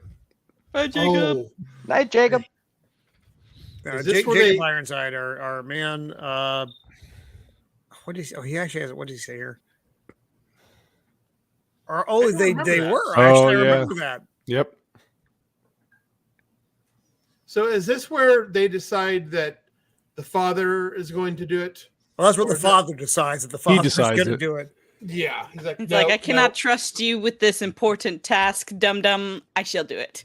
it's going to be me. I got to do it. I'll talk to these people. Yeah, he's got to be all tough guy. All right, and again, I agree with him because Jerry's a fucking retard. And And he he knows knows- what to do. His son will fuck it up and get everybody killed. So Yep. little does he know. Everybody's gonna die Um, anyway. Yeah, right. Yeah, so many scenes so fast. It's just when she goes. She goes to the airport, Mm-hmm. but she's flying Oh, him that's right. Yeah, because she's got a lead on the Twin Cities and everything. Mm-hmm. I think my mom had that exact same car. Really? Yes, I think. I'm like, that looks so familiar. My mom had that car. It's a classic. It is. Oldsmobile. I had one too, like that. Oldsmobile Pontiac. Actually, no, that's Steve Buscemi. Oh, Remember that's he right. Drives up Oh, yeah, because that's right. he's basically plotting his spot. Oh, He that's right. drives up to the Yeah. garage, right, then right, drives yeah. back out and says, "Yeah, I decided I don't want to park here." And the guy's like, "Well, I'm still gonna have to charge you the $4." He's like, "You think you're a big man? You think Yeah. you get some power out of this?" He's just being a complete dick to the dude. Which is weird because you would think a criminal would be like, okay, I'm paying it, so I wouldn't make a scene. No, but he can't help Yeah. himself. Right. He's This always is- got to this fucking is- say something. Right. Can't just let it go. Got to fucking say something. Because he's the mouth of the two, right? Yeah. Oh yeah. He definitely does the talking for both of them. So we're back in the garage, and she's talking to Shep Prout. What's his name? Shep Proudfoot. Check Profit. Shep Proudfoot. Proud of it. Yep. Talking about Shep. his how he's on parole and how a phone call he received from one of the felons. Yeah, and he's Yeah, like sh- staring at her, and he didn't say a shit. You know. No, he's Shep like, he was like, no. Shep doesn't give a lot of info. He's probably pretty good if you need a guy. It's like, Oh, I know there's, a guy. He doesn't think. Now here's Mike Yakamura. Oh my god. Oh no! Oh, they don't give me the pictures. So this is a really awkward scene, though, Yeah, it's very uncomfortable. because he moves like she sits on the other side. Then he's like, "Do you mind if I move over to talk to you?" And she's like, "No, I prefer you to be over there." she knows something's Yeah. wrong right off the bat. But Yeah, and then he goes into this elaborate story about how he was married to his somebody wife they dying of knew and she cancer. died, and then you're like, what the hell? Cancer. So- It's been so hard. Which turns out all to be bullshit. All He bullshit. lives Yeah. with his parents, and he kept bothering that girl, and he's just a weirdo. Yeah. Very strange. It's like, but this scene didn't need to be in the movie. It, But it it's a would, Coen the movie Brothers would not thing. have changed. But in a yeah, I minute. was gonna say it's Coen Brothers, but yeah, it really had no bearing on the plot. It really didn't. No. No, it didn't need to be there. This is kind of like a thing they do where it's a side plot of. In terms of theme, it kind of goes through the loneliness and compulsivity of it all. I Yeah. mean, he's compulsive. That's a good he's point lonely. too. Mhm. Just like yeah, It kind of fits. I got it It's kind a of rabbit fits thing, with you it. know. Oh, it's good. Yeah, he's trying to succeed through his desperation, and that kind of matches with He is Jerry. desperate. We get that. Right, and that matches with Jerry because no matter what Jerry tries, he's such a fucking idiot Yes. that oh, okay, he's never okay. going to succeed. See, this is why Yeah, you have. actually, yeah, Sorry, he go ahead. becomes a plot device Yeah. Right. for her as a detective. And it's because of her interactions with him that she's Right. able to see through Jerry. Yeah, so yeah, exactly. So her interactions with him kind of Oh, preps Yeah, her that's- for the wow. Jerry stuff. That's actually smart now that you Yeah. say that. This is why we Holy have shit. writers on the panel. again, you keep raising that bar so people are Damn going it, to start Copa. expecting things. So That's why I have him on my show because he brings up little tidbits like this. Oh, okay, make me look good now. Yeah, with Coen Brothers that they're not doing anything just to do it. Mhm. Although Right. I can see them actually fucking with you, but in this movie, there's everything is deliberate and No, intentional. you brought that point up. Mhm. That actually makes sense now. well, you don't Thank want to get you. it mixed in with the other coins, which it is. So Yeah. Right. Jose Feliciano.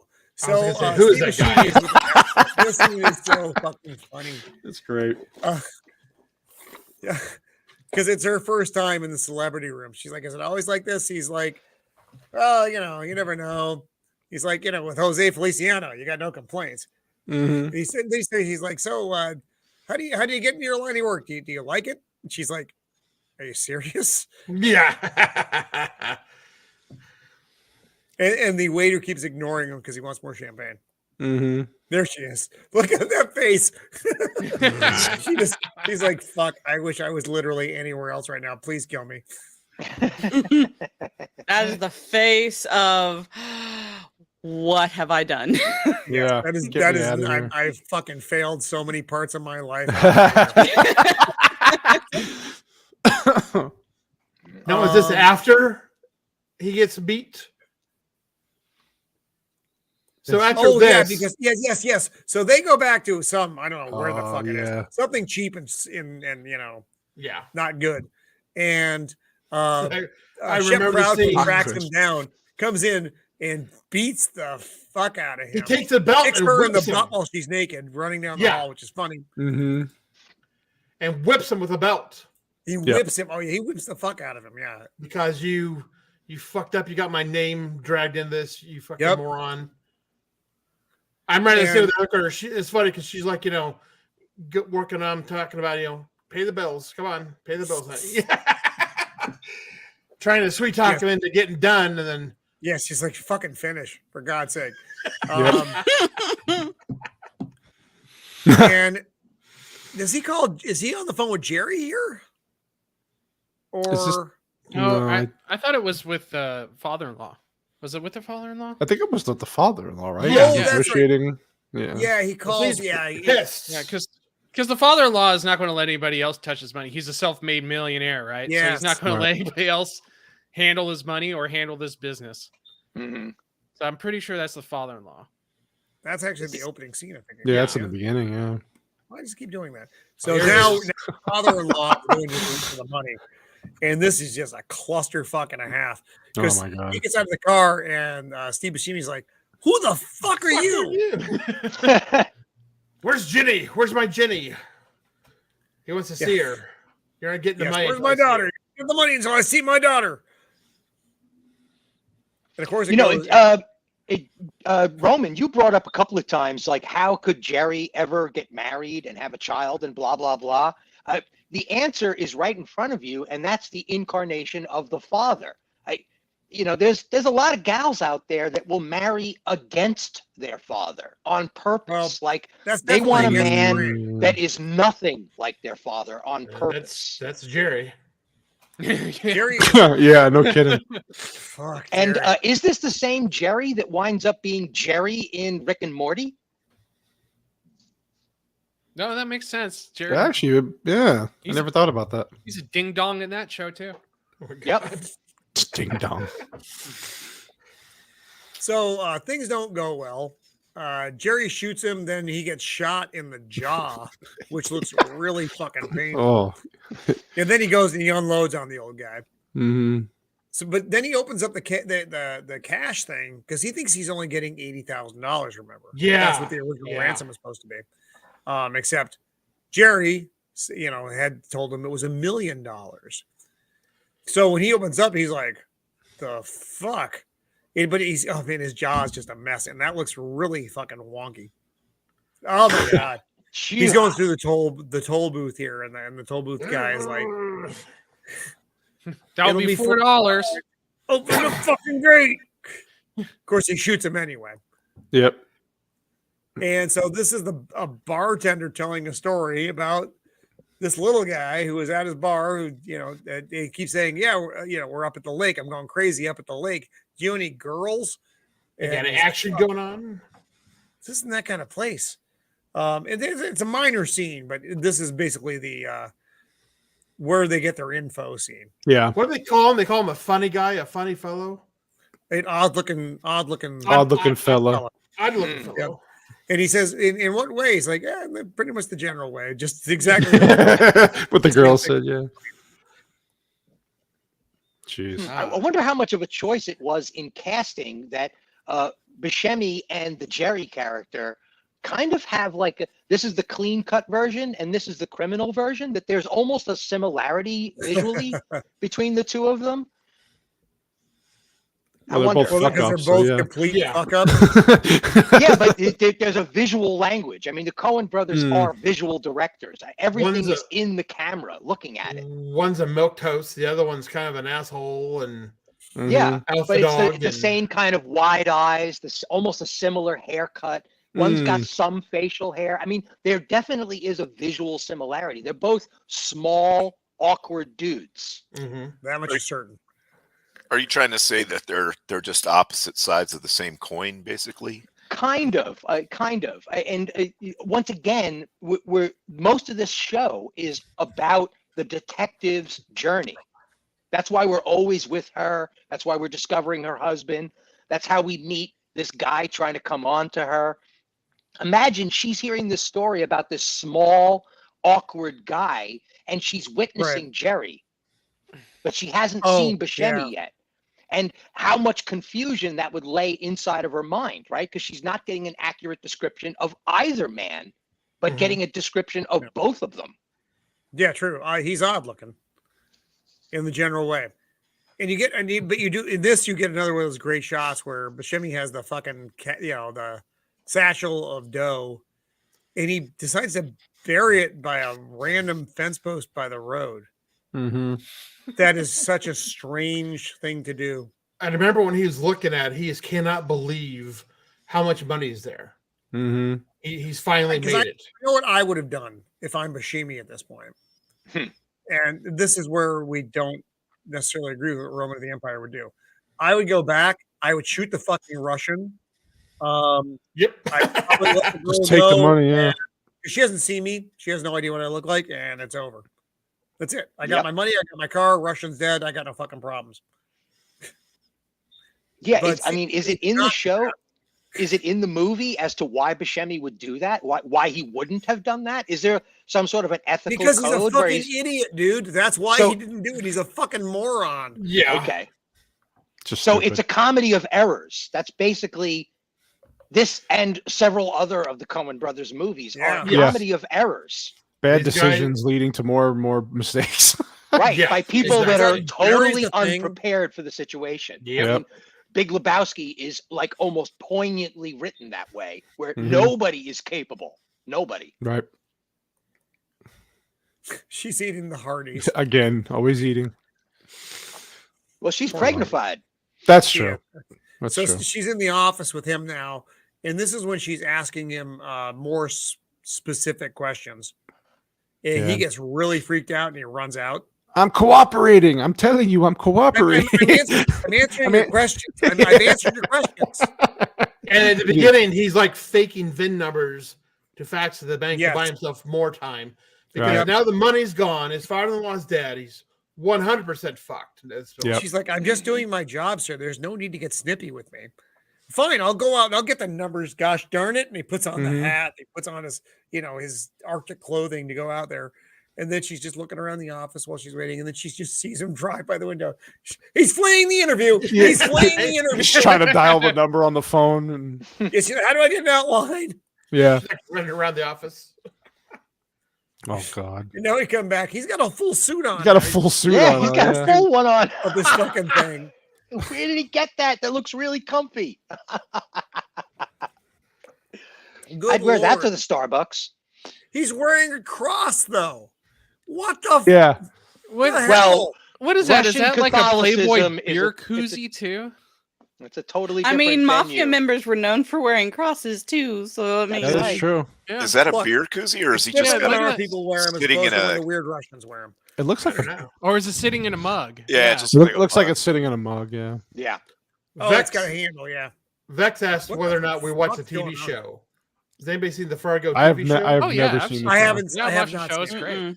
It's fantastic. Yeah, I've Each- heard really each good things season- about it. Yeah, each season's a different like crime drama that happens in Fargo.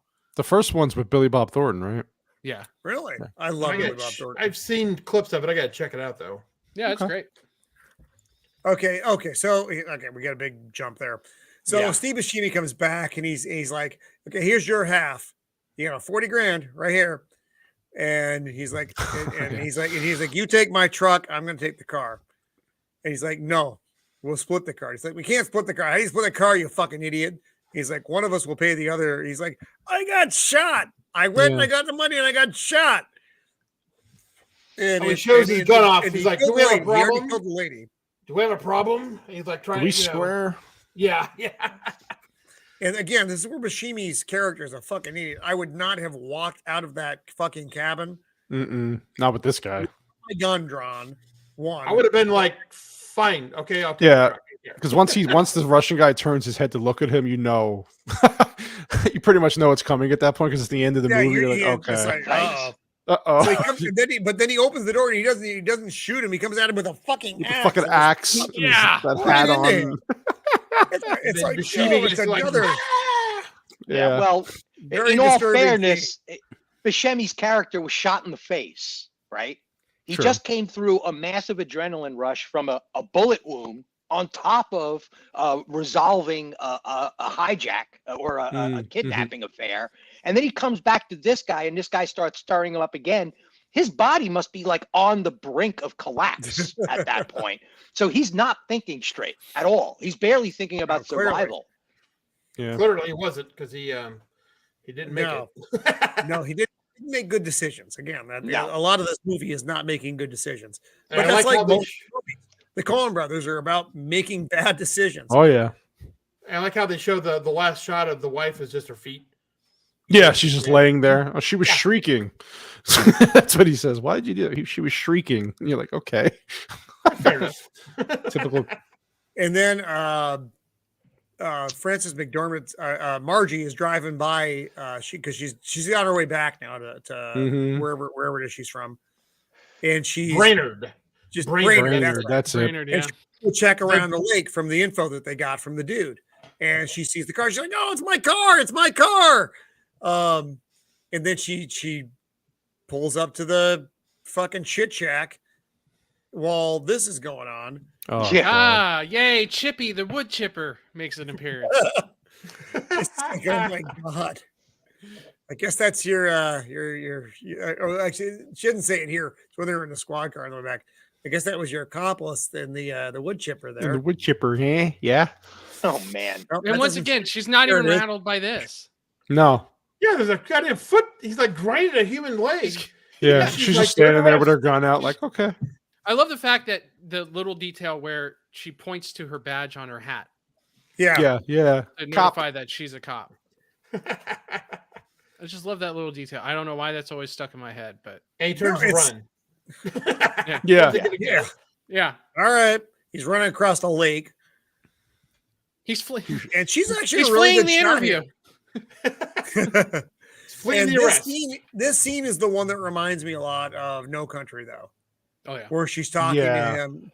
You know, there's more than life to money, you know. Yeah. You know that, right?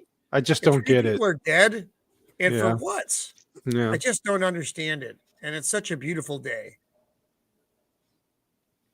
And it is. It's a very similar type of theme that you have in No Country for Old Men, where the good character just can't comprehend why evil men do what they do. Well, with no Country for Old Men, though, and I'm sorry, I wasn't part of the discussion, so maybe this was brought up, but with Antoine Chigurh, he's death incarnate, right? Mhm. Yeah, that's what we all He's- said. Oh, okay, yeah. So, He's like- and on top of that, he disregards human life so much that he kills him with a cattle bolt because Yeah. he equates humans to cattle. So Right. Yeah. It's a good it's point. it's just incredible. With that, I think this one is money above all else, and I think Antoine Chigurh is just death incarnate. I think they're both very unfeeling. Oh yeah, Both psychopaths. I think if anything, Antoine Chigurh's soul has possessed this man, or This man, taken away. yeah. He's just a husk. I like Vex Electronica's comment about Canada Yeah. and Minnesota. It's basically Minnesota's the Canada of America. Basically, yeah, she's like, She's not wrong. yeah, definitely not. Yeah, that's Lord. funny. But Yeah, and just so Mark, she, like I said, she just can't. you know what? Give her 10 years and she'll be in Tommy Lee Jones's spot. Where Right? she's like, Yeah, right. Oh yeah, don't lie. Seriously. But she can't comprehend right. this character. She can't get her head around him. Yeah. But it's the same as Tommy Lee Jones. It's the same mindset of character. Yeah, no more. She can't understand him like he can't understand her life. There is just Right. Yeah, there's just that disconnect. Speech. There's actual Yeah. words coming out of her mouth. Empathy, feeling. Yeah, this motherfucker probably doesn't say 10 words the whole fucking movie. No. He just he wants doesn't. pancakes. Yeah. I'm And hungry. yet his intimidation factor is paragraph after paragraph after paragraph of action description. Oh yeah. Yeah. Yep. Because he's just a visual thing at this point. Is this where the husband tells her about the stamp? Yeah. Yeah. Yeah. He's like, the results came in. They Yeah. did. Yeah. I got the 3 cent. And I forgot, like the other guy, he got the 47 cent one. Yeah, he beats him again. Yeah. This guy's always coming second fiddle to this other guy. Oh, He's always You know. The 47-cent stamp, you say, huh? Yeah. 47. You can tell this movie was made a long time ago. $5 or something. Yeah. Now I've got this thing with 47, we're so we're racking back Oh, stuff okay. here. just racking them up. Now the end of this is where they finally catch up. Yeah, they to- catch up to Jerry, and he's in some shitty motel. He's trying to get the Dragging him window out. and they can't. Yeah. And he starts screaming. Yeah. No. That was. Pathetic. Oh god. I feel sorry for the son because now his whole life is destroyed. Yeah. His mom is dead. His grandfather's dead. His dad's a kidnapper, Idiot. murderer, moron. Fucking Yeah. lunatic. Yeah, Right. yeah. Poor He's son. basically orphaned his son as well. Yeah. Yeah. He'll get Well- like the life insurance and the inheritance of the grandfather. But on the other and all hand, that, now his son can play hockey whenever he wants now. Pretty much. Because he couldn't before. So He's been freed. yeah, He was behind the whole thing all along. that's He what was it the was. kid. He couldn't play hockey, so he had his parents taken care of. Here's the deal. I really want to play hockey, so I needed to Yeah. kidnap my mother, make my father look like an idiot, kill Yeah. as many people as you can, so you can just disrupt things. So I can play fucking hockey. Yep. We good? He's with that accordion. He's with that wow. accordion in his room, playing it now, laughing as they're all dead in jail. Almost, It's just- you could almost see him on Santa Claus's lap wishing all Yeah, of this. yeah. The entire Seriously. plot line of the film. As my parents are out of the way, and I can play hockey when I want to. What do you want for Christmas, little man? I want you Well, to murder my funny family question. so I Now can that play you ask. hockey. Yeah. Send the angel of death. Yep. The angel of death has a few phone calls that Has need to be made. When did Well, he get a Anton Chigurh Victorian is busy, accent? but I can send this weird Russian guy instead. He doesn't talk, but he gets the job Yeah, we done. never know. He's the Swede. They call him the Swede in this one. Is he? No, he's He like, might- Because he, I guess, 'cause he what's has his a name? gun- Guard or something like that? yeah, he has a Swedish name. Yeah. There's that line in Grimsrud. Ghostbusters 2 where they're Gear- talking to Nick Gear Nichols or Grimsrud. whatever in the museum. And Bill Murray goes, "Where exactly are you from?" And he's like, "The Upper West Side." Yeah. That's right. Like, sure you are. Sure you are, buddy. His name in the movie was Grimsrud. Grimsrud? Gear Grimsvard? Grimsvard. Yeah. Carl, Yeah, right? that sounds Swedish, Swedish. Northeastern European. Hmm. Well, golly. Well, I wanted to bring up a general brushstroke when it comes to the Coen brothers. And this is Yes. something that I've seen a lot of reviewers start talking about, especially film buffs that are really into this kind of stuff. What the Coen brothers are able to achieve in live action is almost an ultimate adaptation of what Dick Tracy novels felt like, Dick Tracy comic books felt like. The caricatures, every single background is a piece of artwork. Even the actions, especially when it comes to the sillier side of the Coen brothers catalog, every single piece is almost like this is what Looney Tunes would look like adapted as a live action. Yeah, they You know, don't go. Yeah. The thing point. is with them is they go exaggerated, but they don't get Yeah. so cartoony that it looks ridiculous, or they don't rely Right. too much on like post production to do their cartoony stuff. Mm-hmm. All their cartoony stuff is like outlandish, but it's in a believability, sort of like what you would see in Three Stooges, Mhm. right? Yeah. Where Right. everybody's smacking each other around and you believe it. Yeah. Well, there's something that I've been meaning to mention the whole time because I kept noticing it over and over again. The way they film things is kind of the way what Kubrick does. Of course, Kubrick's camera has a totally different voice, but you notice that they center everything. Mhm. Everything is almost right smack dab in the middle of the shot. Even Yeah. the way the action plays out is a tracking shot of the character smack dab in the middle of Right the in shot. middle. Yeah, And it's like that that 0 offers point. up an illustrated quality. Yeah, that's like that 0 point that Kubrick always uses with a really wide lens going down a Wide, hallway. Mhm. Yeah, because these guys only use about 3 or 4 different lenses. Like the Mhm. whole thing is all 3 or 4 different lenses. Yeah, it's very rare that I see a Coen Brothers movie where they're using a long lens either. It's usually a wider lens Mhm, to give mhm. to give that depth and feel to it. Yeah, Mhm. it stacks the character against a background and it almost flattens the background out because that's what's far away, but the character is right in your face. Right in front of you. Right. Yeah. And even the sub characters get the same celebration in camera. Did you guys see Buster Scruggs, the Ballad of Buster Scruggs? Yeah, No, but I've been seeing shots and sequences as I did research for this show. But The yeah, landscapes they do are incredible on that one. oh yeah, Just in the beginning, he's going through like The Monument Western Valley and yeah. Those Monument Valley shots. I mean, Monument Valley is just always so great to film. Anyways, when you think of Yeah. Monument Valley, I think of The Searchers, and God, Mhm. it's just so gorgeous. Even back then on that film Yeah. set. It's incredible in person. Yeah, yeah, then that's the one of the one- things that what's his face? I think it's Anderson who did John Carter of Mars.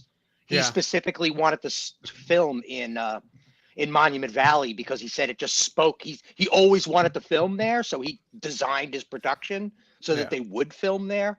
and But even yeah, when they do the one with the wagon train, it's just prairie grass forever. Mm-hmm. And they even talk about how it's like an ocean of it. You get lost. You Yeah. feel that way too, and some people do get lost and things happen. Yep. But just that the landscape is just like devoid of anything but that little wagon train coming through, or Buster Scruggs singing through the canyons, or whatever. Just the landscapes of that are really great. Or when the camera's inside the guitar while he's strumming. Yeah, that was crazy as Yeah. hell. And to actually hear it like you're inside the guitar too. It's all distorted and Mm-hmm. I mean, that first short film of Buster Scruggs is one of my favorites that they've ever done. That was good.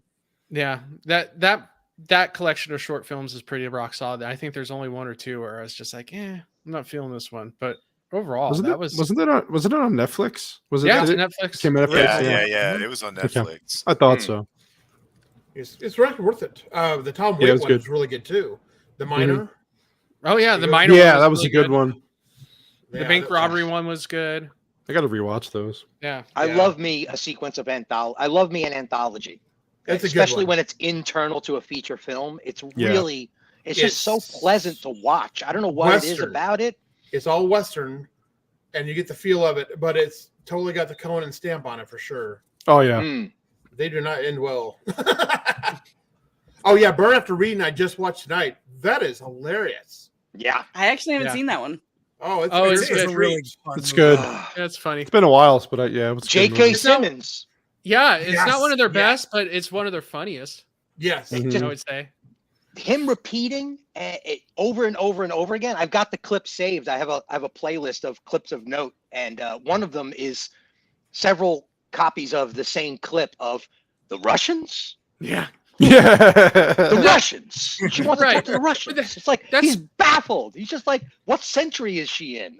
but that's the Coen Brothers style right there. It's just to keep repeating the same line over and over again, just in a different way. Yeah. Like Mhm.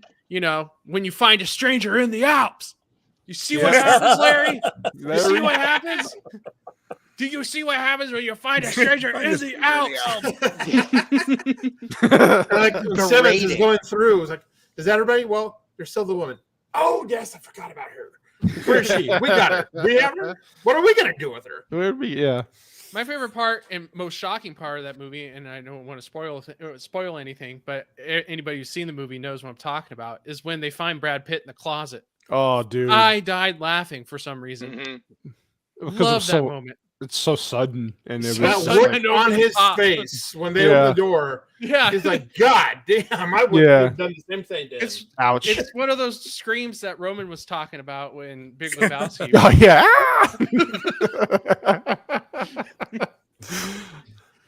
Well, this is the movie where the clip from Malkovich is like, what the fuck is going on? Yeah, This is the movie from that. In the beginning, it's like his introduction to his character. Mhm. And Yeah, Brad Pitt must have really, really wanted that role. He's like, Yeah. please let me play Let me somebody do this." dumb. Please let me play a dumbass. I want to play a dumbass. Yeah. Okay.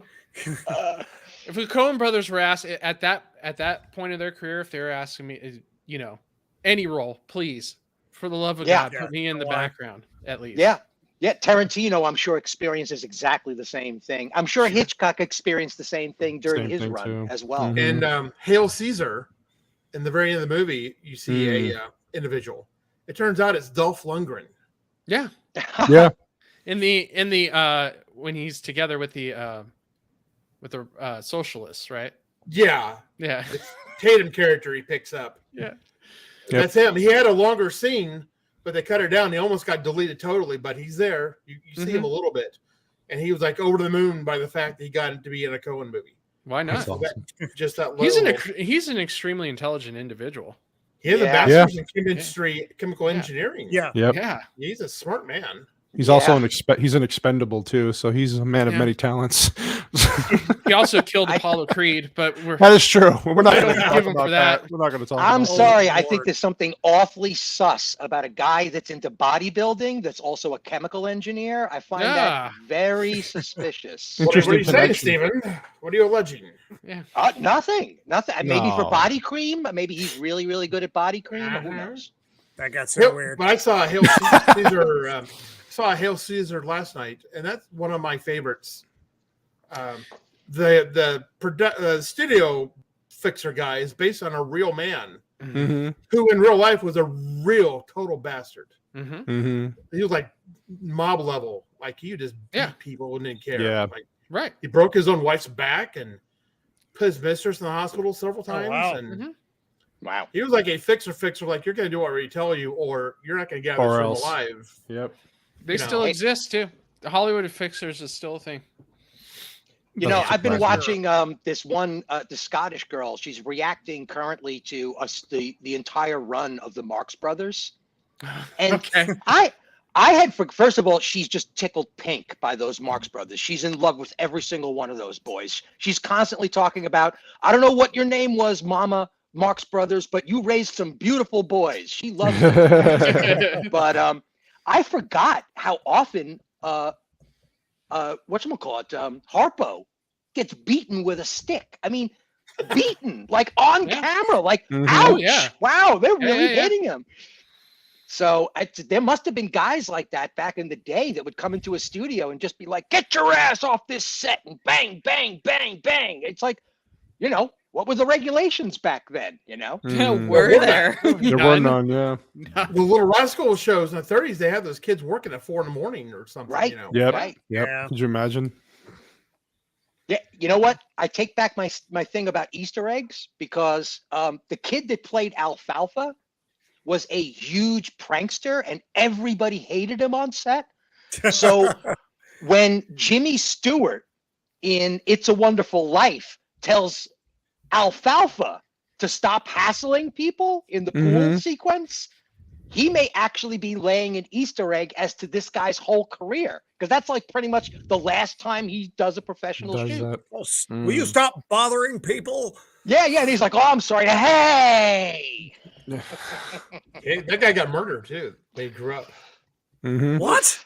Mhm. Alfalfa. He became like a professional hunter, Mhm. like guide for actors. He would take them out hunting, coon hunting, and such.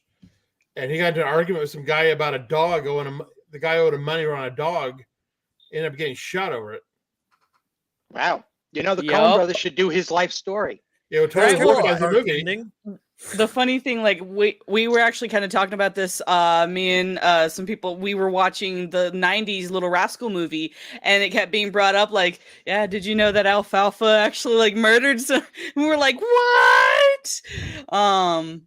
So yeah, that was one of those like, Wow. oh yeah. Yeah. So this kid Alright. that we're Hollywood was a watching rough is town. murderer. Okay, I think Alfalfa was the Black Dahlia. probably. Wow! God, Ooh. that's deep. It's deep. Really? Prove me wrong. And on that note, folks, we are actually going to wrap it up now. Are we really? We went from the brilliant works of the Coen brothers and all their peculiarities To in their mini movies to how Alfalfa died. I mean, that's the best way to talk on a stream about Coen movies. brothers, yes. Yeah. That's how we It's go. true. So let's do it around the horn, see what everybody has going on, and then we will say good night. Shieldwall, what do you have coming up, buddy? We killed Shieldwall. Oh, wow. Shieldwall's He's dead. done. He's done. I think You I got hear little Cohen's. snores in the background. I'm here. Yeah. I'm here. Oh. There he is. I was just Wake up! Wake up! no, I had my my thing The muted. beeper starts going off. No, I'm going to be on a stream on the 21st with Jacob Ironside, Nice. and then maybe one after that. But anyways, I don't have a channel or anything, so it was. But thanks for having me on. This is a lot of fun. I always learn a lot. Now I've got Copa on here. He's a writer. I got the Stephen Ransom Film School thing going on. Always so many good takes. And so it's like every time I come on a stream here, I learn something new about new movies or something like that. A different, this actor did this. How Alfalfa died. Right? My Might have only been a real- book, My only other experience with Alfalfa was the Eddie Murphy one from SNL. Everything's buckwheat. hey, yeah, That was exactly. buckwheat. Yeah, Wow. oh, Yeah, that it was was buckwheat. Yeah, Yeah. okay. Well, I got it mixed up then. My bad. Fair That's okay. Yeah. But anyway, God damn it. appreciate being on the show. It was great. Also, YouTube, that was for educational purposes. Only for a few Educational seconds. purposes. Yep. Yeah, educational purposes. So It was a physics lesson on Yes. bouncing. And Yep. and anatomy. Damn it. Yep. That's how Roman got there. Mando, what do you got coming up? Mostly, I've been just doing a lot of grinding on Twitch, just playing games, hanging out with people. Right now, my YouTube channel isn't doing too much right now because my work life that I told my work, it's like, hey, Saturday mornings, don't schedule me at all. And they're like, oh, so in January, all of the Saturdays we're scheduling you. Oh, Ouch. So we're literary souls will come back eventually. I don't know how, I don't know when, but it will come back, and I'm finding a new job right now. If anyone's hiring, IRL first, Mando. IRL first. So Yes. you're getting those phone calls. Yeah, I'm gonna need you to come on in. It's not a half day or anything. yeah. Like all of them are full days. Normally, like on Saturdays, I only if I work, it would be on a half day, and they're like, no, full days. All Saturdays this next month, and I was like, oh no, that's terrible. Did you accidentally join the military? Is that what happened? I didn't think I That did, sounds but familiar. apparently, That's why I like don't do I've pissed off my manager really bad, and I don't know why or how, and I'm like, you know, in the Wire, McNulty says, you know, they tell him when they ask you where you don't want to go, don't tell them, because that's where they're going to send you. Yeah, we're Yep. don't Right. If you told them not Saturdays, that's what you got. So Mhm. you Yeah. just said Those yeah. dream sheets are a lie. right. Sure. Yeah. But yeah, Yeah, they are. You can they follow me are. on most social media. I think everything should be the same now. It's Untamed Mando on all of the things. The U and an M might be capitalized, it might not be. Who knows? But I'm on Twitter, Instagram, Twitch, YouTube. So yeah, give me a like, a follow, a subscribe, all of the things, and yeah, we'll get the YouTube channel back up and kicking eventually. Poor man. Alive in Mando. All right. CannoliSasquatch, what do you got coming up, bud? Oh boy. Let's see. I have my own stream tomorrow on my channel, my Whiskey and Cannolis podcast. I have Left Eye Ego on tomorrow as a guest. Right on. So that's going to be fun. Sunday, I actually was invited to be on the Renaissance Nerd channel for their roundtable. So that's fun. And then Monday, of course, me and this lovely bald man, Vex Electronica and White Bear. I mean, there's more than one bald man here. I meant to say Copa. I'm sorry. Like, You know what? I'm Talk- sorry. he's clearly not talking about me because of my giant afro. That's what it was. Oh, my apologies. I Halo. failed to notice Halo. that. It's the Halo. I should say the Halo bald man. No, you we failed are. you failed to notice the afro or failed to acknowledge it. That's two I different failed to acknowledge it. I'm sorry. We have a Monday. I'm sorry, Mischief Mayhem Movie Monday podcast where we review movies. This week I think we're doing the movie Old Boy, the Korean version. Oh. Old Boy, Oh, Nice. Yeah. Yeah, the only yeah. version. the only version. So that'll be Yes. at 7 p.m. Mountain Standard Time. If anybody wants to join in, feel free. right on.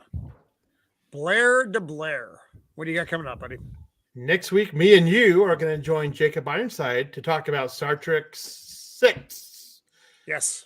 because nobody likes Star Trek 5. I've never even seen any Star Trek, so that you guys are better than me. Is that Undiscovered Country? Wow. Yep. Yeah. Yeah.